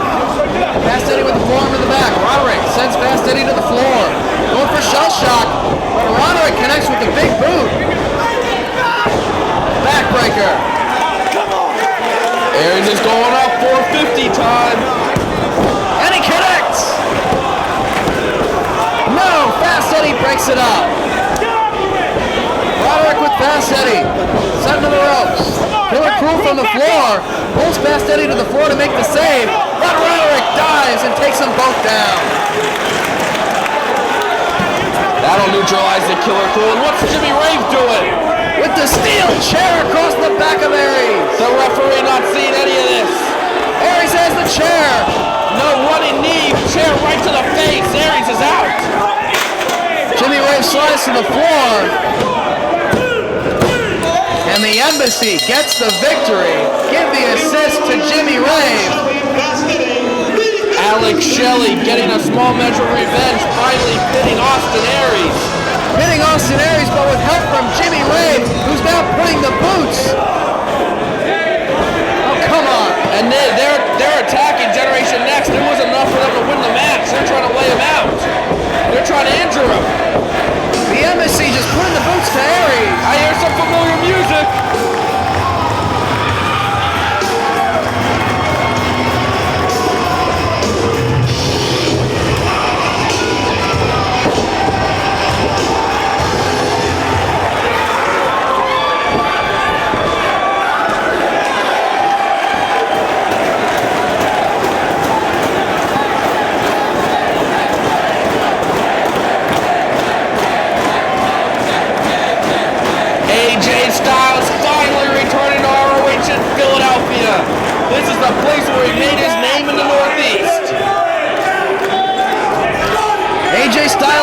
making the save. I don't think AJ Styles wants to wait for the street fight.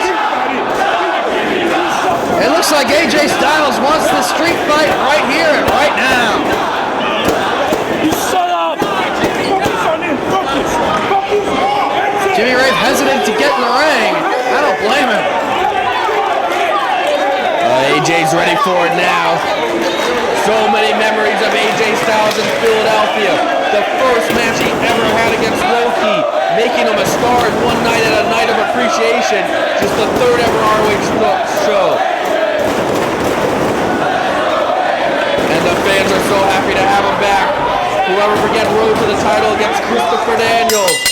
The matches where he teamed up with Amazing Red to defend the tag team titles against Jay and Mark Briscoe. Night of Champions and Epic Encounter, two of the most exciting tag matches ever. And we're underway in this street fight, no rules. Jimmy Rave strikes first, but AJ Styles gets the upper hand, just pounding away on Jimmy Rave. And out to the floor he goes. AJ follows. AJ Styles has waited a long time to get his hands on Jimmy Rave in a match like this, especially after Sign of Dishonor when Jimmy Rave tried to suffocate him with a plastic bag, and AJ's getting his revenge right now. Repeatedly driving the head of Jimmy Rave into the steel barricade. AJ momentarily distracted by Prince Nana, but that's not going to save Jimmy Rave. Right into the steel. And all of the embassy trying to get onto the path of the Phenomenal One. He's got Jimmy Rave. Sends him into the guardrail once again.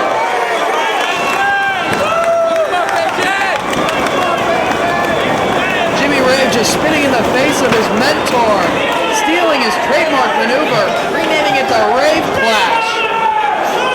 But AJ is back here in Ring of Honor, back here in Philadelphia, and sends Jimmy Rave into the crowd. This match could go out to the streets. Crowd solidly behind AJ Styles. As they're going to take this battle into the crowd. It's a street fight, it's all good. This is going to go on until there's a winner. No rules, no disqualifications. They're fighting all over the building here. AJ Styles pounding his former protege. He just hoists him up and dumps him. Battling up by the merchandise tables. And just kicking away on Jimmy Rave.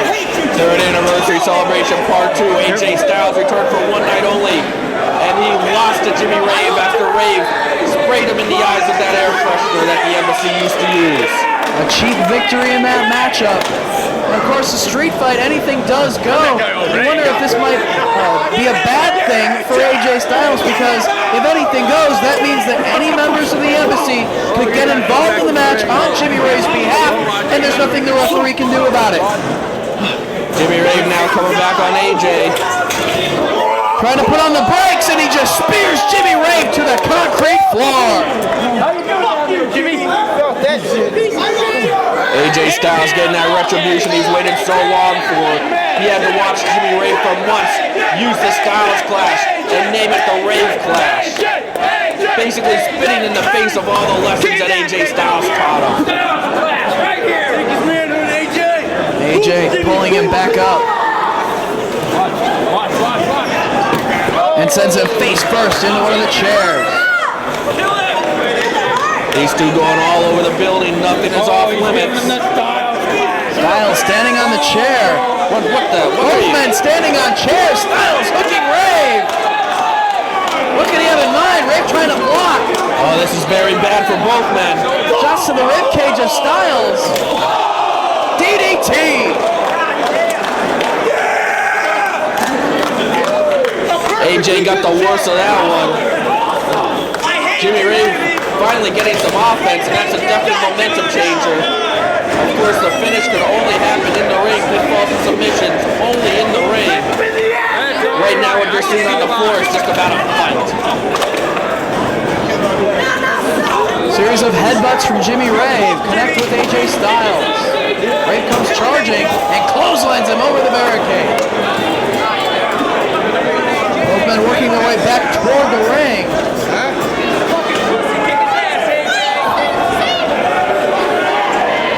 Rave just pounds away at the back of Styles. Well, Jimmy Rave has proved that he could fight too, especially in that feud against CM Punk. And Styles just driven right into the barricade. I mean, Jimmy Rave even beat CM Punk in that dog collar match at Manhattan Mayhem, and he busted Punk wide open. I haven't seen blood loss like that in a long time.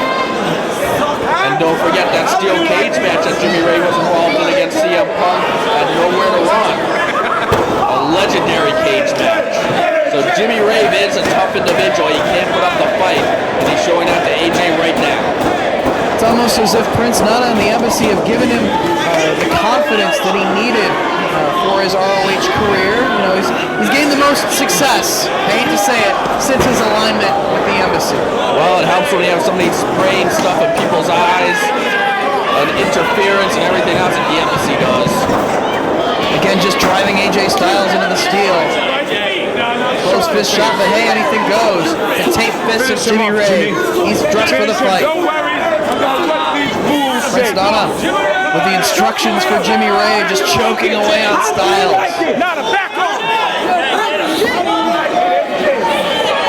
Not necessarily AJ Styles type of match. And again into the steel. And you see that scorn, that scowl on the face of Jimmy Rave. He hates these fans, he hates AJ Styles. And I can't believe Jimmy Rave forgiving Alex Shelley. I never forget World Title Classic with Generation Next, bloody Jimmy Rave. AJ Styles trying to elevate Jimmy Rave, but he lands a shot right to the mouth.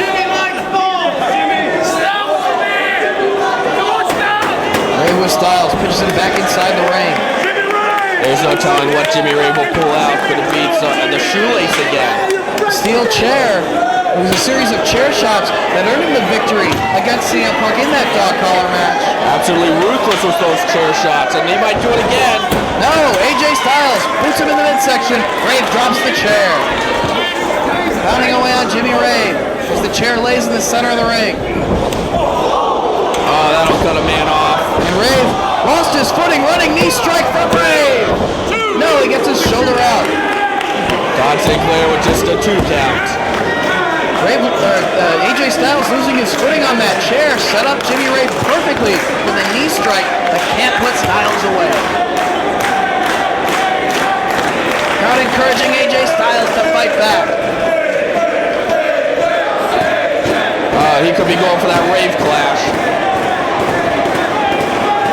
Just trying to rub it in AJ's face, but he fires back. Oh, all he did was make AJ Styles angry. Fired up AJ Styles. The adrenaline's flowing now. Series of headbutts from AJ Styles. I'm getting a headache just watching this. I've lost count. He's relentless. He is pummeling him. He might knock Jimmy Rave out right here. Headbutting him all the way around the ring. And AJ knocking himself a little bit loopy. I'm knocked a little bit loopy.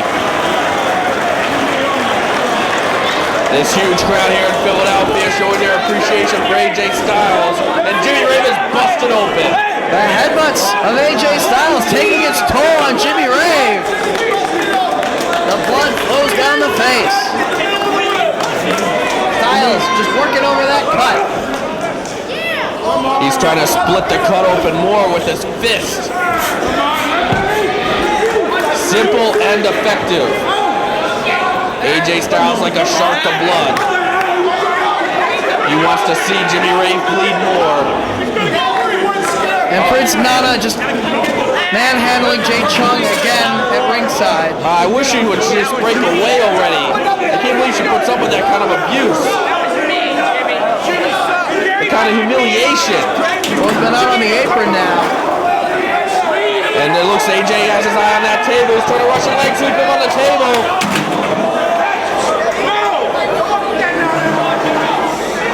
No.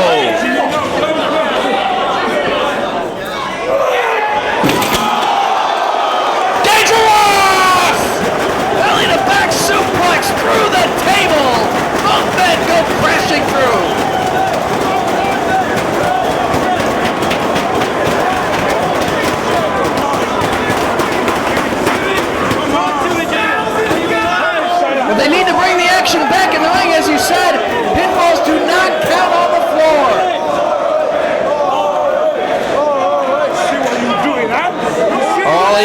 do at this point is toss Jimmy Rave into the ring.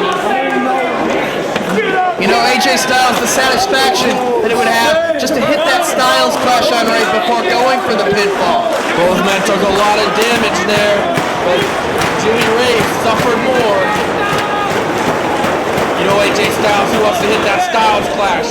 He doesn't care about the pinfall, he wants that Styles Clash. And that's what he's going for right now. Jimmy Rave hit him with the Styles Clash at Death Before Dishonor 3 after AJ beat Petey Williams. And AJ wants to do it on the chair. Styles Clash on the chair. This could be the end of Jimmy Rave. The crown jewel of the embassy is about to... No, he fights off. Backdrop right on the chair.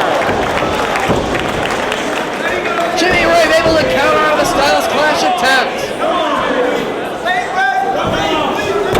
And drives the face of Styles into the chair. Jimmy Rave continues to lose blood. Barely on his feet. He is definitely dazed. He's definitely in a lot of trouble. But Jimmy Rave has something in mind here. What's it going to be? Setting up that chair. You know, Jimmy Rave wants to hit that Rave Clash on AJ. Next with the shot on Styles. Holds on to the wrist. A back elbow. What's this?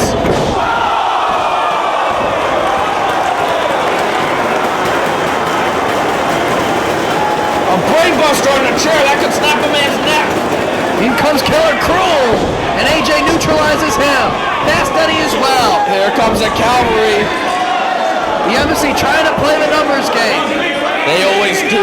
And it's legal in this matchup. Anything goes in this street fight. I hope AJ has some friends in the locker room. He's trying to do it on his own. And he takes them all out on the floor.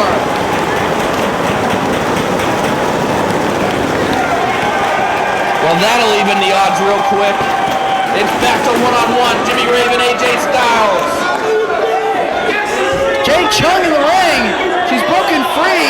Oh, is AJ gonna hit her? No, AJ showing some mercy, showing some compassion. That's what a real man does. Showing some class, unlike Prince Nana. Can he go for the Styles Clash? Come on. He's gonna hit it. Oh, what's this? Alex Shelley. Shell shot.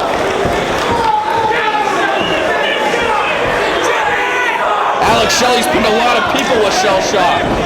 And now Jimmy Rave looking for the Rave Clash. Oh no, he nails it. Turns AJ over. And that's it. The interference of Alex Shelley. The Embassy helping Jimmy Rave pull out another victory. And the Rave Clash earns him the victory against AJ Styles in this street fight.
going to make history.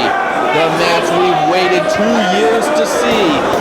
Christopher Daniels against CM Punk. The world title is on the line. What an atmosphere here in Philadelphia. Both men face to face, exchanging words. This is the opportunity Christopher Daniels returned to Ring of Honor for, to go after that championship and to get his revenge on CM Punk.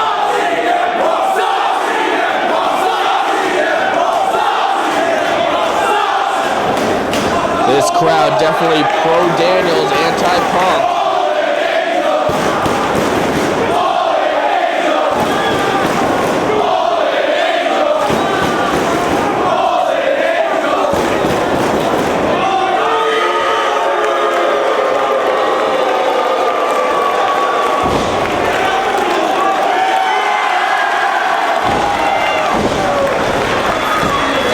We have a packed house in Philadelphia and they're ready for this fight.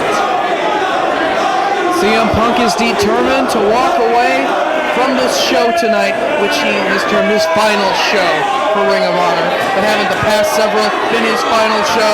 Nobody has been able to take the championship off his cocky shoulder. Will Christopher Daniels be able to do just that here tonight in Philadelphia? CM Punk, all about himself. It's not about Ring of Honor. It's not about the title. He wants to walk away with the belt and leave this promotion and take the very top prize with him. Oh, it is all about CM Punk's ego right now. And like he said, he was claiming this is going to be his last show again. But we've heard it on a number of occasions. We've been fooled time and time again. No one knows what's going on. No one can guess what is going to happen next. CM Punk is in control. That is the only thing for sure. And Chris Daniels is going to try to take it from him right now. Punk backs Daniels into the corner. Turns it around on Punk. Referee looking for the clean break. Come on. Come on, open And we get it from Daniels. Get it that one. Let's go. Punk challenging him, and we got a stare off and a push. Daniels shoves right back. Collar and elbow tie-up. Daniels backs Punk to the corner. He turns it around once again. Will we see a clean break from Punk? No. Of course, Allison Danger in the corner of Chris Daniels, and yeah, you're right about that. Slap right across the face, and out to the floor goes Punk as Daniels advances. Look at that cocky smirk on his face. You know, I'm kind of a little bit surprised, Dave Prazak. At the beginning of this match, I was expecting more of an out-and-out fisticuff style brawl like we just saw with AJ Styles and Jimmy Rave. Well, both of these men very cautious. They know it's all on the line. It's all about the championship.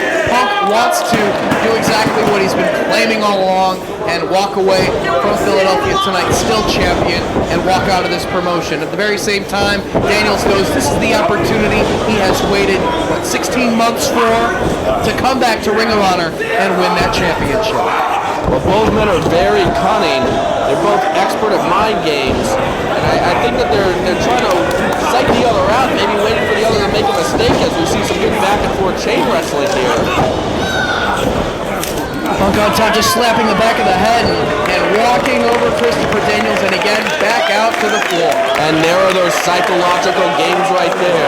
These guys aren't going to go in there and lose their temper. They're not going to lose their cool. They are going to try to psych each other out, and that's what CM Punk is doing right now to Christopher Daniels. Ever since Death Before Dishonor 3, it's all been a psychological game with CM Punk and the entire locker room, the fans of Ring of Honor, the entire promotion. He thinks that he is above everyone in this building tonight. That is very clear. You fooled us all at Death Before Dishonor 3, a moment no one will ever forget. A great match, a huge victory over Austin Aries to win the belt, and in Austin Aries as well. We got some pinfall attempts here. Sweeping the legs of Daniels, but only getting an earfall, and again scooting to the floor. CM Punk winning that belt, then showing his true colors to the fans, telling them what he really thought about them in Ring of Honor. And then Christopher Daniels making a surprise return. Punk hightailing it out of the building, having a car waiting for him in the locker room, driving off with the title belt. We didn't know what was going to happen next. We thought it was going to end for CM Punk in Long Island at the next show at Sign of Dishonor when he signed the ROH title belt on the contract. Steady beat Jay Lethal. Showed up the next night in New York because he was forced to because of Mick Foley and a phone call to Vince McMahon. Defeated Roderick Strong in a classic match there by holding the ropes, and went on into the next week at Fate of an Angel in Connecticut. Punk defeating James Gibson after bloodying him earlier in the show, using the ropes and leverage in another classic match. Daniels stealing the belt afterwards, forcing Punk into this match.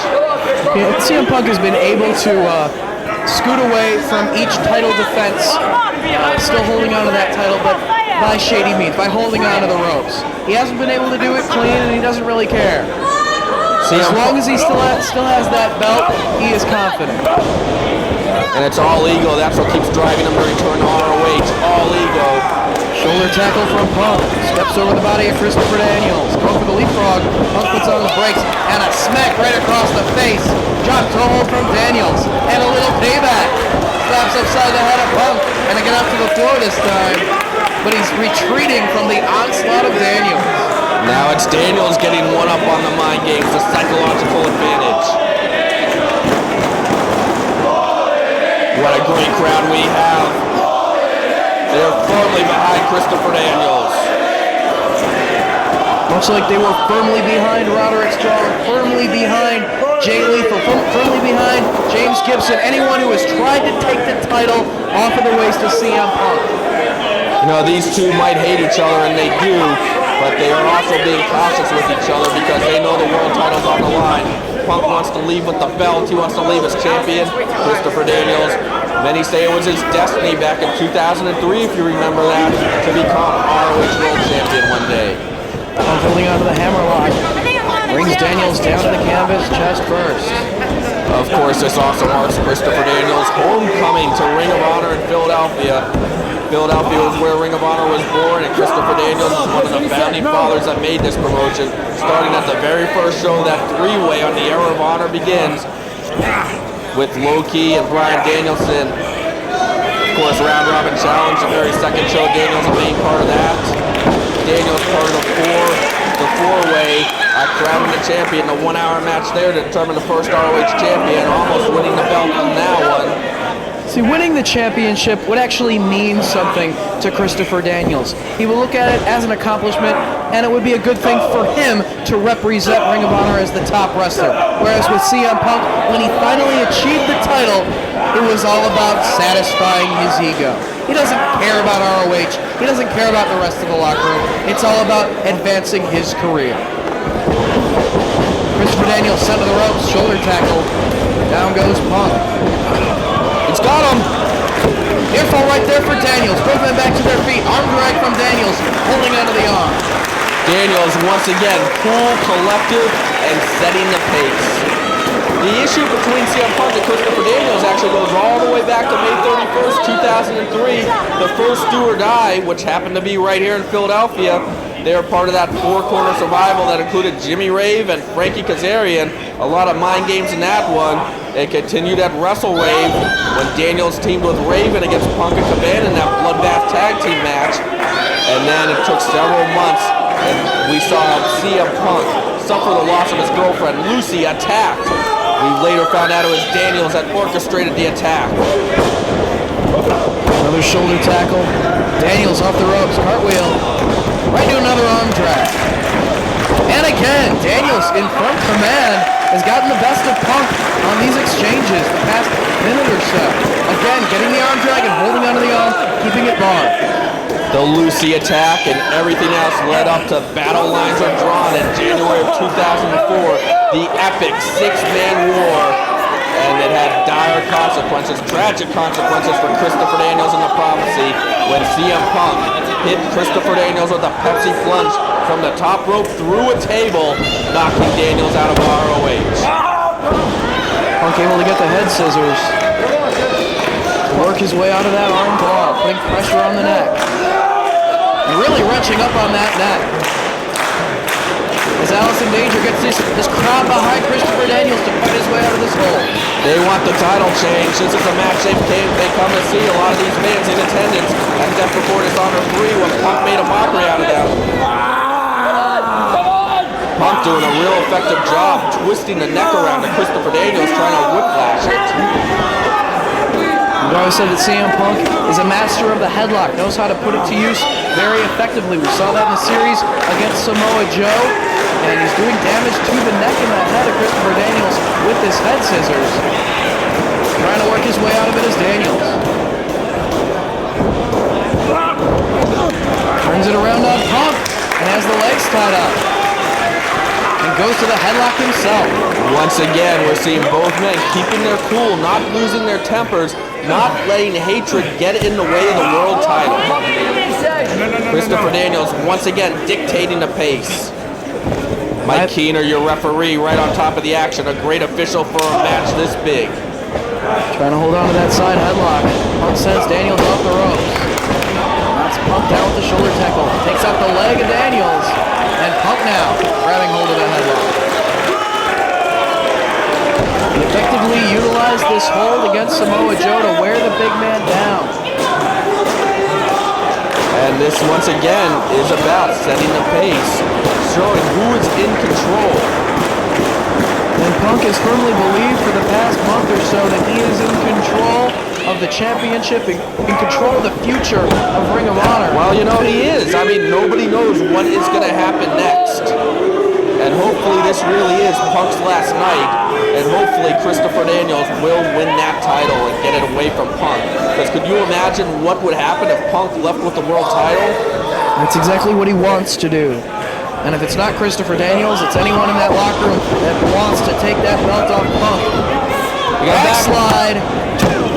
Only a near fall. Punk back to his feet. Side headlock takeover by Daniels. You know, you have to wonder if Punk would even be here right now if Daniels hadn't stolen the belt last week. Well, he forced CM Punk to wrestle one more show. He's always saying, this is going to be my last show. But the rest of that locker room will not put up with him trying to walk away from the company with the championship. Samoa Joe outraged, James Gibson outraged, Mick Foley outraged. In fact, Mick Foley and Samoa Joe even uniting. They were enemies earlier in the year, and they have united because of CM Punk. We saw James Gibson having words of encouragement for Roderick Strong. They weren't the best of friends. They were united by CM Punk. The locker room's hatred for CM Punk and his cocky attitude has certainly unified the entire roster. Daniels takes Punk down. Now we're getting into some hard-hitting action. Pulls him back up. And a headbutt from the Fallen Angel. Of course, Christopher Daniels loves to use the best moonsault ever. The Koji Clutch. The Last Rites, the Angel Wings. All dangerous weapons that can pin a man. Lateral press, but Punk kicks out. Just a 1 count. CM Punk, he favors the Anaconda Vice and the Pepsi Plunge to put his opponents away. Driving the shoulder into the midsection of Daniels in the corner. Pulls him out of the corner and drives him face first into the canvas. Punk with the cover. And he gets 2. Now let's see if either man can get a flurry of offense going. So far, it has been back and forth. Punk right back to the side headlock. Yep. Once again, it's a control game. We had Daniels with the advantage with the series of arm drags and keeping hold of the arm. We see on Punk going to the head and the neck, trying to wear the man down. This crowd trying to cheer on Daniels, trying to give him energy to get out of this headlock. No, Punk maintains it. Tried to send him off the ropes, but Punk resilient, holding out of the headlock. Of course, Death Before Dishonor 3, if you saw that home release, it was basically a tribute to CM Punk and all the great matches and great things he's done in ROH, and he made a mockery out of that whole thing. Sends Punk off, ducks his head, and Punk connects with the kick. Yeah, Punk basically making a mockery out of the whole thing, the whole DVD release. The fact that he allowed us to make a tribute to him. Punk ruining his legacy after doing so many great things in ROH. Too many things to list. Sends Daniels head first into the turnbuckle. And again, all the way across the ring. Punk now trying to wear down Christopher Daniels. This time he puts on the brakes and he sends Punk head first. Shot right across the chest. Daniels firing away on CM Punk. Forearm shot. Nice flurry of offense from Christopher Daniels. And now just pounding away on Punk in the corner. But Punk walks out of the corner, inverted atomic drop. Up to the second rope. But Daniels catches him. Daniels returning the favor. Both men down. Daniels struggles back to his feet. This could be a crucial moment of the match right here, as whoever hits the next high impact move could be able to be in firm advantage. Drives the elbow into the forehead of CM Punk. This has been a very mentally and physically exhausting match so far for both men. It's been all about control, and it's fluctuated back and forth, and now it's CM Punk with the strikes in the corner, chopping away at the chest of Christopher Daniels, but he fires back. Forearm exchange. Both men work their way to the center of the ring. Neither man going down. Daniels backs Punk into the corner. Irish whip, Punk into the buckle, gets the boot up into the face of Daniels. All the way up top, going for the cross body. Daniels moves out of the way, and Punk connects with the canvas. Daniels outthinking Punk right there.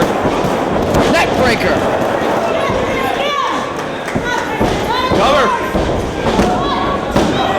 Punk able to kick out.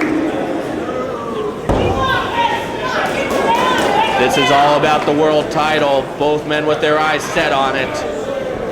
And Punk looks a little, he's trying to shake off Daniels there. Might be hurt from that neck breaker. And trying to protect himself if he does have an injury. Daniels going with chops right to the back of the neck. Snapmare takes Punk down. Twisting away on that neck. He sees that that might be a weakness, and he's focusing on it. CM Punk might have just made a huge mistake when he showed Christopher Daniels his weak spot. Again, twisting away on the head. Christopher Daniels isn't going to let any opportunity pass by him in this kind of match. If CM Punk shows him something's hurt, Daniels is going to go right after it as he's doing to the neck right now. Punk back to his feet. But Daniels going right back to work. Pulling back on that neck, grabbing hold of the chin. Well, Christopher Daniels is no stranger to dirty tactics. And again, more pressure put on the neck. Good job, Chris. Stay on him. Allison Danger rooting on her man. And Daniels, I haven't seen him employ chops like that before. Belly to back suplex jars that neck. As Punk on impact, grabbing hold of the back of his head and his neck. And look at Punk trying to escape from the ring right now, but Daniels right out after him. He's not going to give him a moment to rest. Doing damage out on the ring apron now. Of course, no countouts in ROH or a match like this. Series of knee strikes right to the back of the neck of Punk. Punk's in a lot of pain right now. Daniels back inside the ring. Grabs hold of the legs. Looking to slingshot Punk. Driving that throat into the ropes. How'd that feel, bitch? Of course, we have a big double shot of events coming up in Dayton, Ohio, and Chicago Ridge, Illinois during the second week of August. Back in Morristown, New Jersey on the 20th. And Daniels pulling out some new tricks with those chops. Now an elbow to the back of the neck. Again, staying on that body part. Very wise strategy, chopping away on the neck. Punk firing back. Just duking it out right here.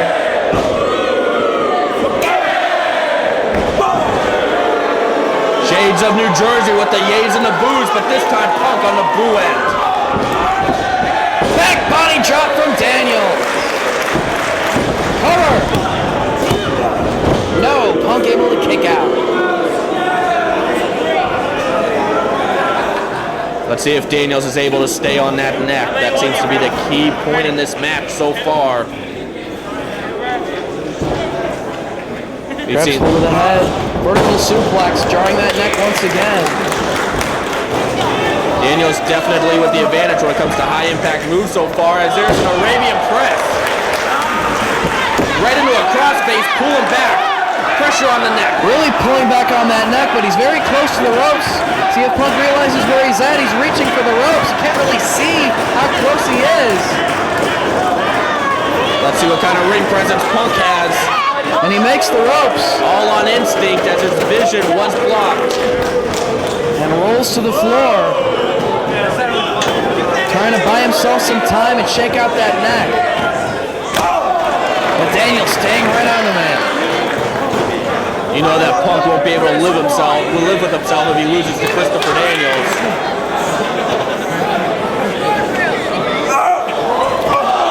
And drops Punk right over the barricade. Daniels doing the smart thing here, not giving Punk a moment to rest to recuperate.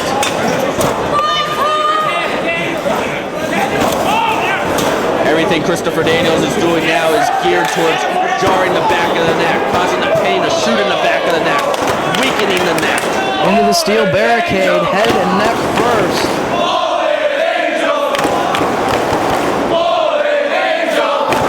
Crowd showing their support for Daniels. There's about 2 Punk fans in this crowd. Repeatedly driving his head into the steel. Simple and effective. Of course, the Angel's wings and the last rights doing damage to the head and the neck of his opponent. As well as the Koji clutch. Very devastating submission on the neck. Pitches Punk back inside the ring. CM Punk has also not had any offense in quite some time. Now Daniels grinding on that side headlock. And notice he has that headlock cinched on the neck area. And right in the middle of the ring. And right now he's got leverage to his advantage and he's kind of twisting up. And that works right on the neck there, especially with that sort of leverage. Real quick, Dave, we got to pay the bills. The most exciting time of the match. ROHWrestling.com, 215-781-2500. All your wrestling merchandise needs, much more than ROH merchandise. Dave, feel free to cut me off at any time. DVDs from lots of independent groups. Punk says Daniels off the ropes, shoulder tackle. Step over by Daniels. Knee to the midsection from Punk, and that could turn the tide of the match. Punk has had his neck relentlessly worked over by Daniels for the past several minutes, finally able to hit a high-impact maneuver to take away the momentum of Daniels, and this buys Punk some time. All right, I'm going to finish this up real quick. Check it out, Full Impact Pro. See what the buzz is all about. FIP now, several DVDs in stock. IWC, BCW, TNA, WWE merchandise, shirts, DVDs, figures, rare merchandise from Japan, figures, shirts, everything. ROHWrestling.com, 215-781-2500. The Straight Shooting Series, Volume 3 with Jim Cornette and Bobby the Brain Heenan out now. Raven and Sandman, Jim Mitchell, Shane Douglas and Terry Funk. That's a must-see shoot interview. Francine, classic wrestlers like One Man Gang Kamala, legends like Mick Foley and Jushin Liger. Straight Shooting Series, the best shoots anywhere. Secrets of the Ring Series, Volume 2 with Raven out now. ROHWrestling.com, 215-781-2500. All your wrestling merchandise needs. Punk driving the knee into the back as the arm trapped in hammerlock position, headbutting away. And now just trying to play even more mind games. Getting right in the face of Daniels. And Punk right now just trying to show that he's not really hurt, although we know that that neck has to be aching in pain.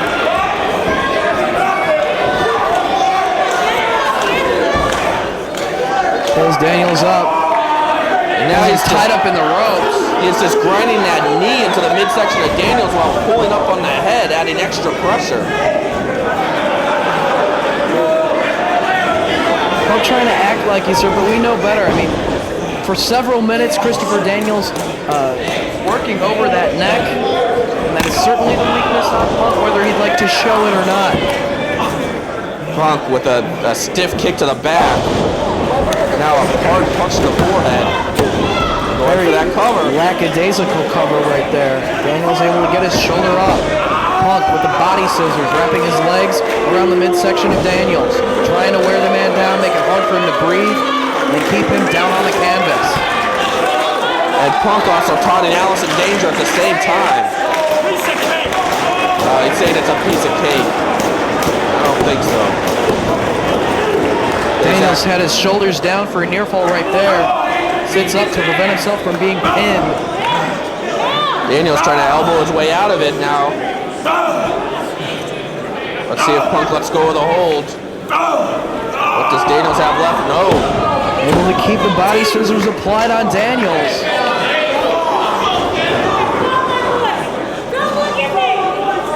This match transcends hatred. It's all about the world title and ego. Christopher Daniels needs to fulfill his destiny.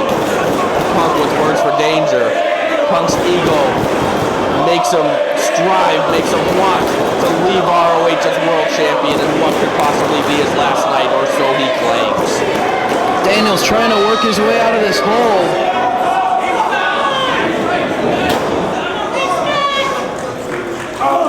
Again, trying to elbow his way out of it to force Punk to release the pressure. And he finally does. Punk back to his feet. Goes for the elbow drop. Daniels moves out of the way. Now the question is, can Daniels follow up? Another Arabian press, but this time Punk moves out of the way and Daniels meets the canvas. Punk with the cover. That was a big mistake for Daniels, as number one, Punk is absolutely pummeling him. They gave Punk the opening to do that, but number two, Daniels crashing down in that midsection, which is already injured. And now you see Punk clutching at the neck. He's been trying to hide that weakness for the past several minutes, but right there it showed. He couldn't take the pain anymore. That ache that must be just throbbing in his neck right now. And Daniels clutching away at his midsection. He was in that body scissors for about 2 minutes. A lot of pressure put on his rib cage. And of course, missing that Arabian press jarred the midsection as well as Punk kicks away. Pulls Daniels back up. He was just stomping the ribs there. Absolutely brutal. And drops him midsection first on the top ring rope. Chop right across the chest. And that chop echoed throughout the National Guard Armory here in Philadelphia. Daniels trying to hold on to the ropes. Stay on the ring apron. Punk connects with the shot. Daniels shoulder blocking the midsection of Punk. Forearm across the back. Another shoulder block to the midsection of Punk. Another forearm to the back. Back and forth they go. Series of shoulder blocks now from Daniels. But Punk gets the knee up into that midsection. And now a neck breaker with Daniels tied up in the ropes.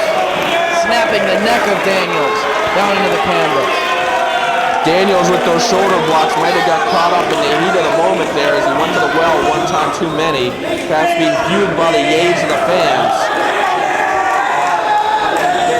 Punk always outthinking his opponent. Danger shouting encouragement for Christopher Daniels. As again, Punk chopping away at the chest. Daniels trying to stay on his feet. Another chop from Punk. Just measuring Daniels and kicking away at that midsection.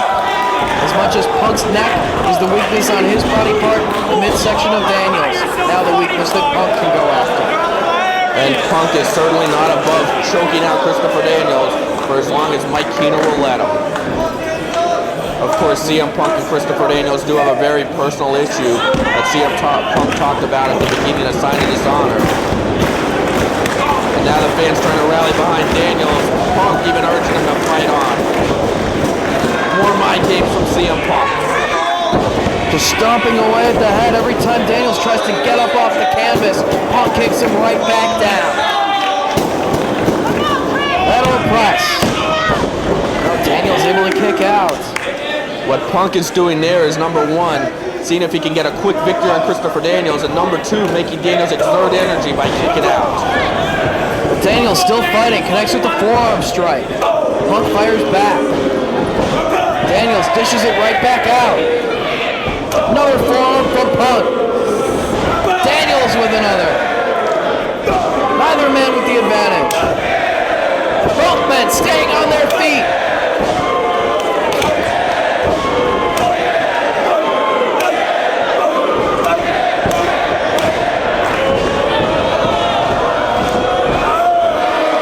Right into an abdominal stretch. as this crowd showing their support for Daniels on that exchange. More pressure put on the abdominal region, the midsection of Christopher Daniels. Punk has been very good about staying on that body part just as much as Daniels has been very good about staying on the neck of Punk. Punk knows the weakness, and he has been exploiting it as best he can, especially right there, a critical time when it looked like that Daniels might have been able to swing the momentum in his favor and perhaps go on to victory as he had the crowd behind him.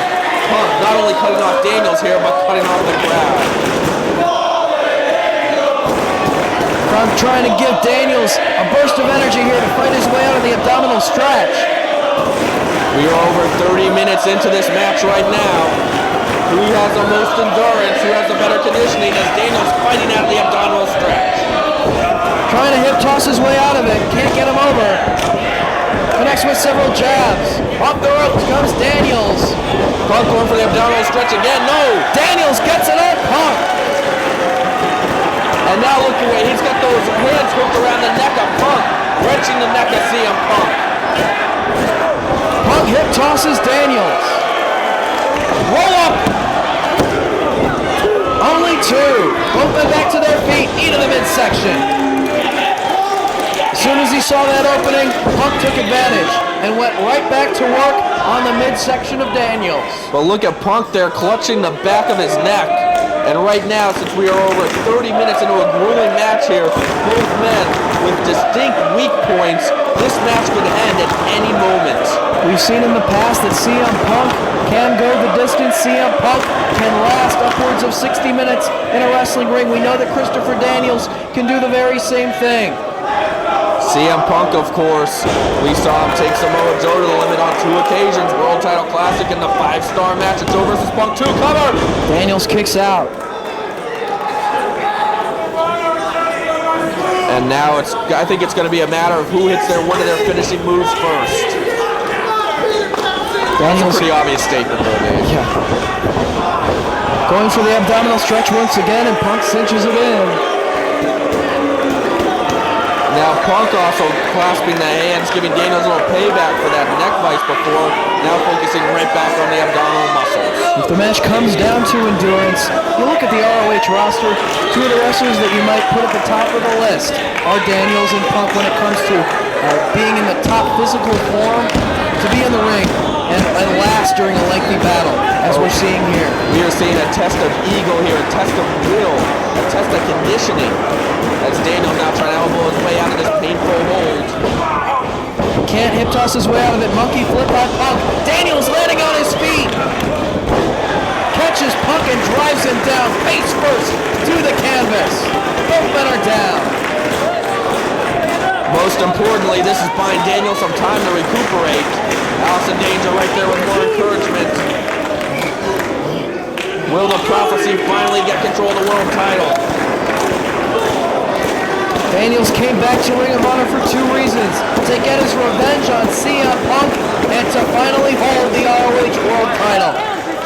No revenge would be sweeter for Daniels than defeating Punk for the world title.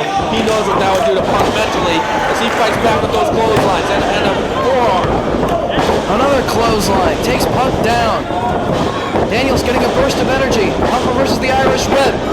Off the ropes. Kick Rada from Daniels. Only gets 2. Daniels getting his second win here.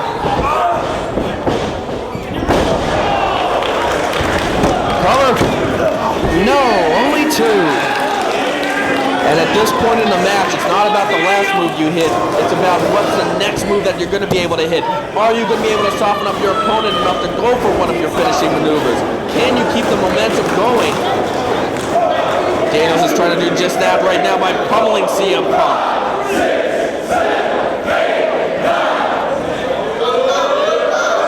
And the fans here in Philadelphia counting along. Daniels in command. Irish Whip reversed. Daniels into the buckle. Sidesteps Punk, who collides with the buckle. And now he's just whipping Punk head first. Into the steel as the turnbuckle pad has come loose. And he's just driving Punk head first into that steel buckle. And Daniels dumped hard onto the floor, and he His midsection collided with the edge of the ring apron on the way over. Oh, this could be it for Daniels. Punk pushing him over the top rope there when Daniels was in midair. Daniels having absolutely no control, crashing to the floor. Unable to protect himself in any way. I don't know if Daniels will even be able to get into the ring. Allison Danger checking on the condition of Daniels on the floor. I'm surprised Punk isn't following up immediately, though. His midsection just collided with the edge of the ring, as if all the punishment that Punk has unleashed thus far wasn't enough. And now Punk stalking Daniels, kicking him right in the midsection again. Relentlessly going to work on the abdominal region of Christopher Daniels. Daniels is going to have a lot of trouble breathing. Pulls him back up. And again, driving it into the edge of the ring.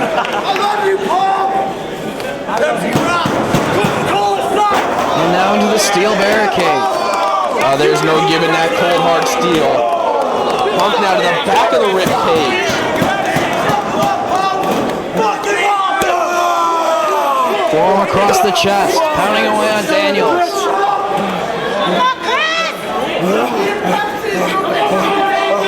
And Punk isn't interested about getting a pinfall now. He's interested in punishing Christopher Daniels on the floor. Punk knows he has all day out there.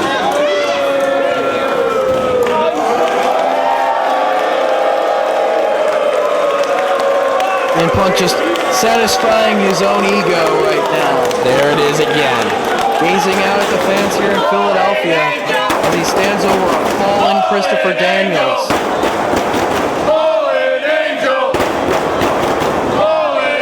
Up against the ring post is Daniels, chop from Punk. Daniels is in a lot of trouble here. Combination of strikes. Daniels has a dazed look in his eyes. He might be out on his feet. Right back inside the ring.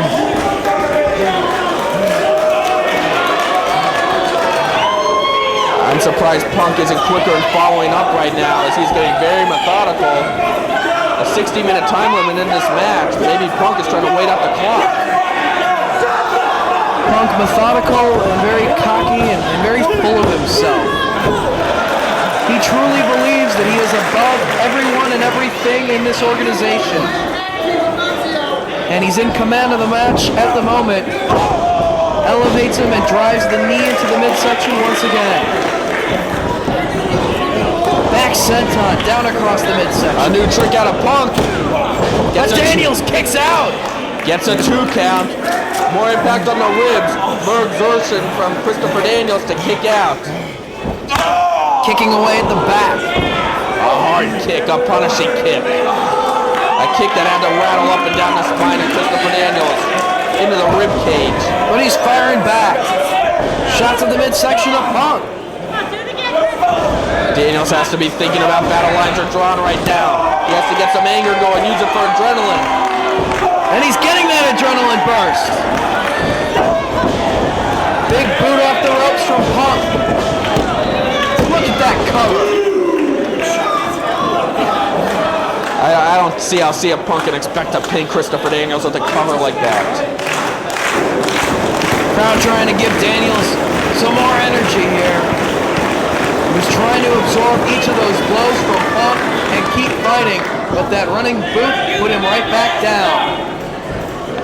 And again, driving the head, jarred his own neck, inflicting that blow. A reminder that he does have that bad neck. You're right about that. Daniels, however, has to mount some offense soon as the clock is against him and his midsection is against him right now. And what's Punk doing here? Tying him up in the ropes, putting pressure. Wow, beautiful move, but an illegal one. He's only got 5 seconds. Referee Mike Keener applies the count. Punk releases the hold. In a pure title match that would be legal if a man used up all his rope breaks. But this is for the world title. Punk goes for the cover once again. Daniels kicks out. And again, going back to the body scissors, wrapping his legs around the midsection, applying pressure, making it hard for Daniels to breathe, and taking away his energy. You know, the more I think about it, Dave, we talked about how this was a drag-out, bloody fight from the start. As Daniels fighting back going to the neck, but Punk rearing in with that, squeezing those legs around the midsection of Daniels. I think both these men know that they could do more damage, mental damage, the worst kind of damage to each other by defeating the other for the world title. That's why we're seeing a classic battle like this. Repeated chops to the neck of CM Punk. Frees Christopher Daniels from the body scissors. No physical pain would hurt as much as the mental pain of knowing that you lost a match like this to your top rival for the world title. It's a match that wrestling fans have waited to see. It's a match that each of these competitors have waited to happen. And it's all on the line. The future of the ROH World title. The future of ROH. Punk to the second rope. Comes flying and Daniels catches him into a powerbomb. But he only gets two. Punk going for a rana there. Daniels, great presence, switching his weight, changing momentum, and planting Punk with the powerbomb. Both men feeling the effects of the matchup thus far. Referee Mike Keener applies a count on both wrestlers. As the crowd voices their support for Christopher Daniels. More encouragement from Allison Danger on the floor. Punk back to his feet. Daniels back up himself. Punk connects. Daniels fires back.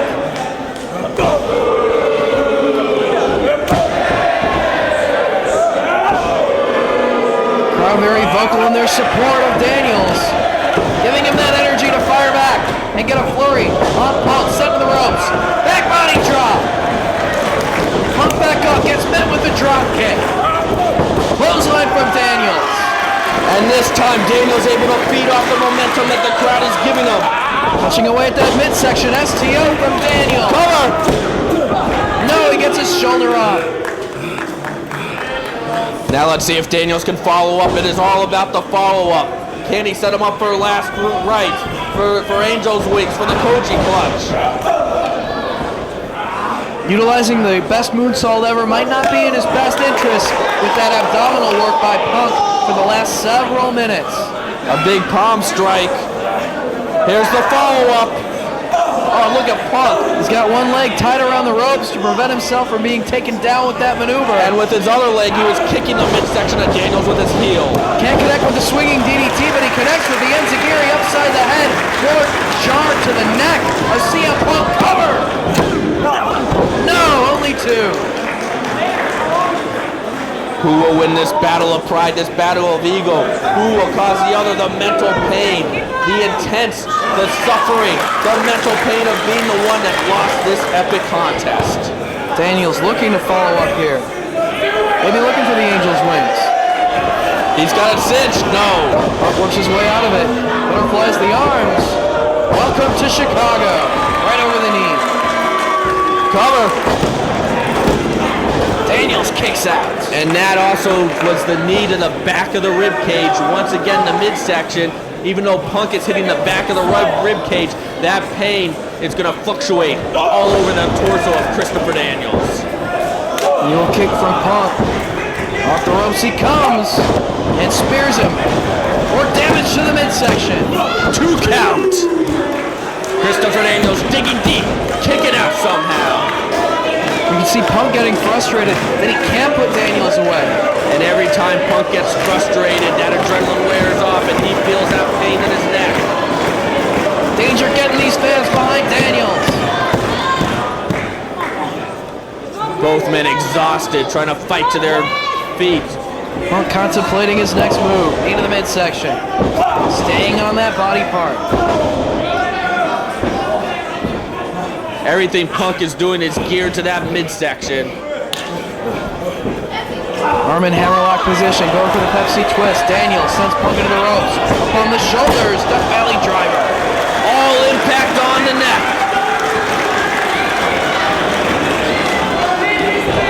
Daniels with the cover. Punk able to kick out. Oh, and now you're finally seeing that look of frustration on the face of Christopher Daniels. The first look of frustration I have seen from Daniels. He thought that he had it right there. Death Valley driver, all impact on the injured neck. Not enough, though. Pulling Punk back up. Drives him into the corner. Elevates Punk to the top turnbuckle. Another palm strike, as I believe we are just about 45 minutes into this match. He's going for that iconoclasm. Can he get it this time? Another palm strike. And Punk might be on the verge of being unconscious. Could Daniels have in mind right here, maybe looking for a superplex. Punk, shots to the midsection. What's Punk trying to hook him for here? Has the leg trapped. I've never seen Punk do anything like that before. Daniels fights his way out of that. Connects with more shots on Punk, going for the superplex. Daniels knows the effects of that superplex. He found it against Matt Hardy last week. Down goes Daniels. Now, once again, it is going to be about who's able to follow up, who's able to hit the next big impact. Oh, no! Punk going for the missile drop kick. Daniels moved out of the way, but Punk connected with the official. The referee is down, and as well, both wrestlers are down. We have no referee. You never see this in an ROH World title match. Daniels following up, Blue Thunder powerbomb, but no referee. 1, 2, 3, Daniels has got him pinned, but the referee struck inadvertently with the missile drop kick. Mike Keener is down and knocked out, and he's not getting up. How frustrating is this? Well, this is where Allison Gager, being in the corner, is to the advantage of Christopher Daniels, trying to revive the official. Daniels can't lose focus. He needs to stay on Punk and stay on the neck. Pepsi twist from Punk. He did lose focus, Dave, and Punk took advantage with the Pepsi twist, but once again, no referee. Punk with Daniels pinned, but again, Keener is down on the floor. We need to do something right now. ROH officials, they got to be scurrying in the back trying to figure out what to do. You just don't see this kind of thing in an ROH World title match. And it's just figures with a title reign like CM Punk is having, using things like holding the ropes, busting his opponent open early in a show. These kind of tactics, this shouldn't surprise you. Staying on that midsection to Christopher Daniels. It doesn't matter what either man does right here because there's no one to decide a winner. Well, hopefully Keener can get back to his feet. Daniels now. Looking for the best moonsault ever. He hits it. He's got Punk. And hold on. Here comes Todd Sinclair.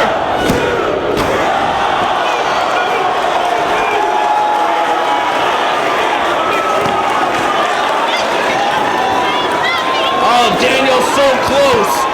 But we have a referee in the ring. The match is going to continue. He thought he had him CM Punk kicked out, and Daniels can't believe it. Punk had a couple of extra seconds, though, before Sinclair got into the ring. That could have been the difference. We do have a referee. This match will continue. We will get a winner. Both men spill through the ropes and out to the floor. Both men so worn down from the action. No countouts on the floor. They'd have to be out there forever for Todd Sinclair to ring the bell, because you can be DQ'd if you are out there for too long. Right around the 50-minute mark here, as these fans encourage them to keep fighting and get back to their feet. Daniels has got to get Punk back inside the ring. Punk's going for a chair. Sinclair trying to put a stop to that. Boot to the midsection of Punk. He drops the chair as they duke it out on the floor.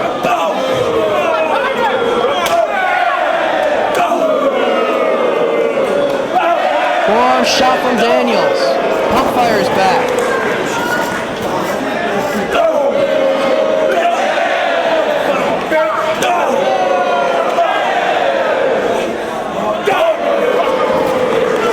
We got an epic struggle on the outside. Neither man giving up. Neither man letting the other have the advantage. Punk connects with the headbutt. Chop from Daniels. Punk going right back to the midsection. Once again exploiting that weakness. Daniels grabs hold of the leg. Not letting Punk in the ring. Drops him face first on the apron.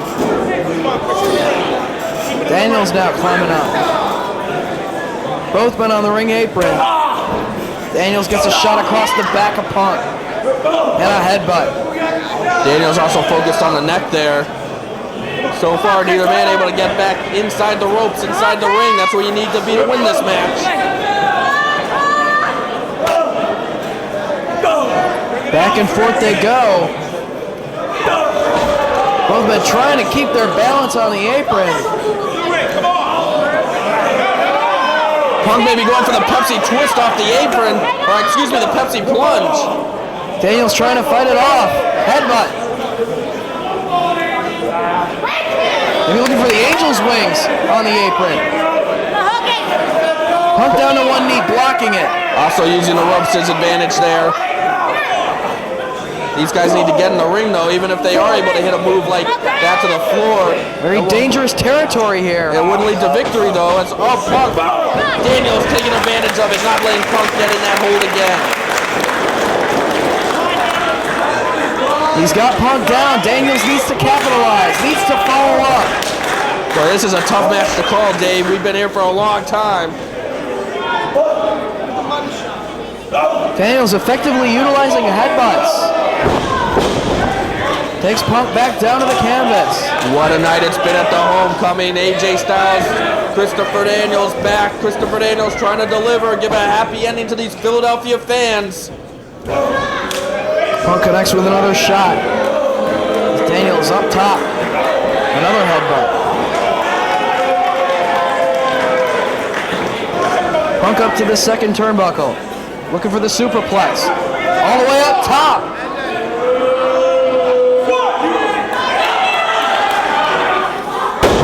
Superplex connects. But Punk jarred his own neck, delivering the maneuver. Yeah, but could you imagine what that impact did to the midsection of Christopher Daniels, the way that it rattled those ribs? The pain must have raced up and down the body of Daniels. Punk trying to roll him over to go for the cover. Daniels kicks out. An inhuman effort. 50 minutes into this match, around the 50-minute mark, and Christopher Daniels still kicking out, despite having that midsection jarred from a top rope superplex. It's all on the line right here. We'll see how Punk in his final ROH show walk away still champion. Will Christopher Daniels do what everyone in the company wants to see happen and take the belt away from Punk? Koji clutch. This could be it.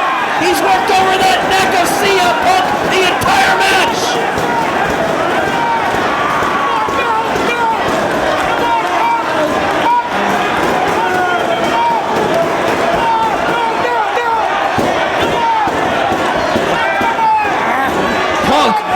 He's inching his way to the ropes. He's fighting.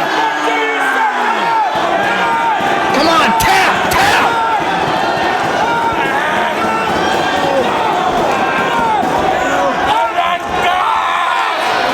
And he makes the ropes. Oh, Punk must have been in so much pain.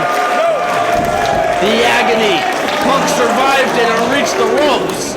But he was in that hold for about 30 seconds. More pressure put on the injured neck.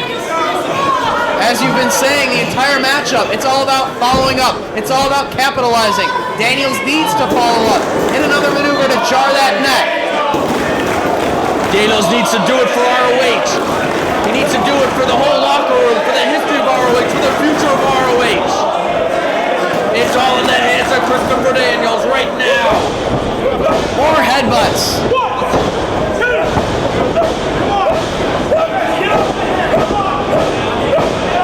Over a dozen headbutts from Christopher Daniels. Off the ropes he comes and gets met with the big Buddha Punk. Cover!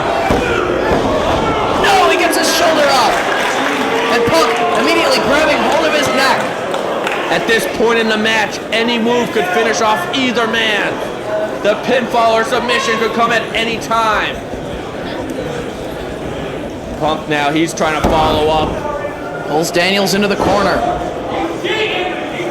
No, he's not going for the cover, opting not to.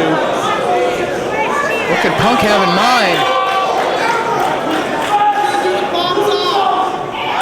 Oh, he's just mocking Daniels.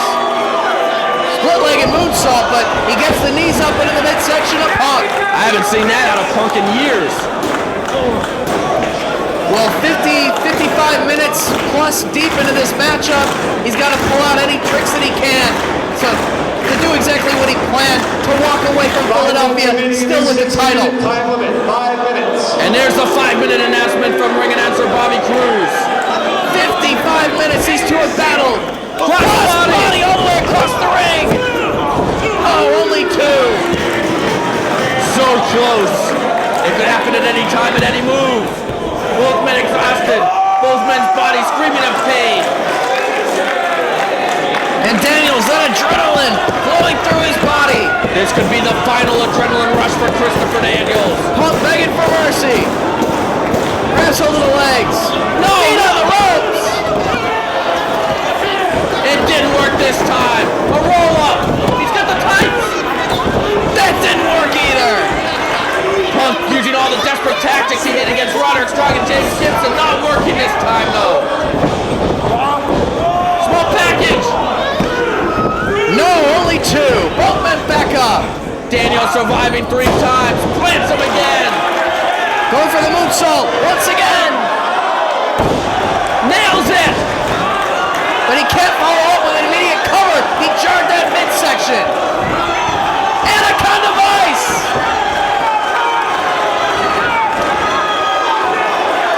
Can Daniels hang in there?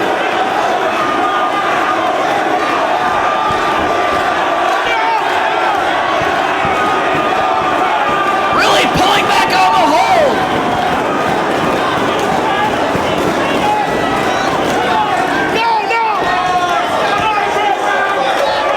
Daniels using every steps of strength and adrenaline he has. He's so close to the ropes. He's reaching. Can he make it? Yes. There's still hope for the future of ROH.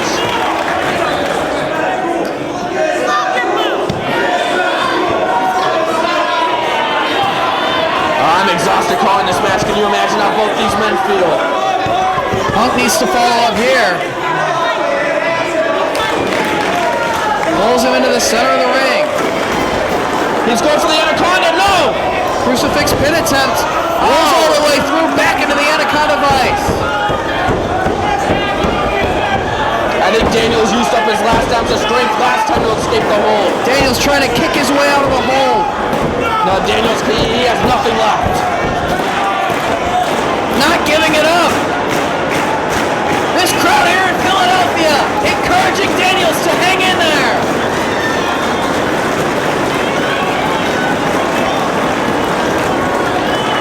There's one.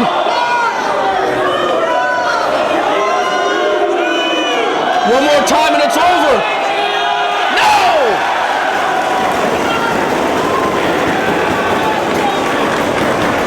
Daniels wants this victory. He needs this victory. Ring of Honor needs this victory. What energy from this crowd over 55 minutes into this match. Punk trying to keep hold of him. Daniels still unable to escape the hold.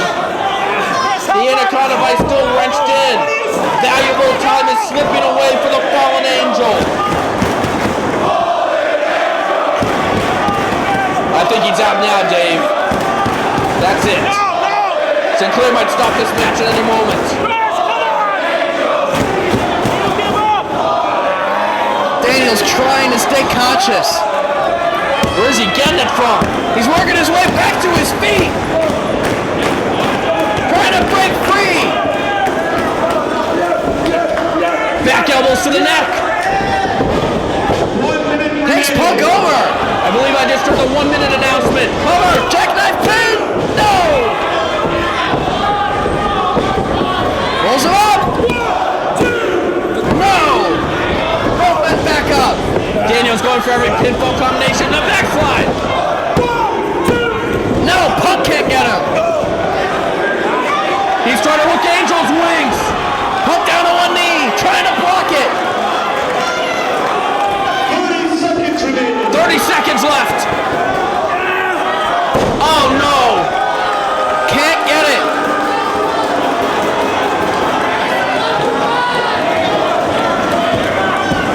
There's still time. He needs to do something now. Punk going for the ropes. There's 10, 9, Wasn't close enough to use the ropes. Angel's wings. 3, 2, 1.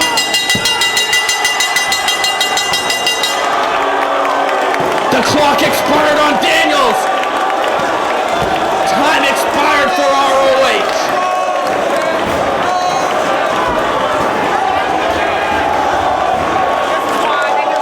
Oh, this crowd hates it. Attention, please. The 60-minute time limit has expired.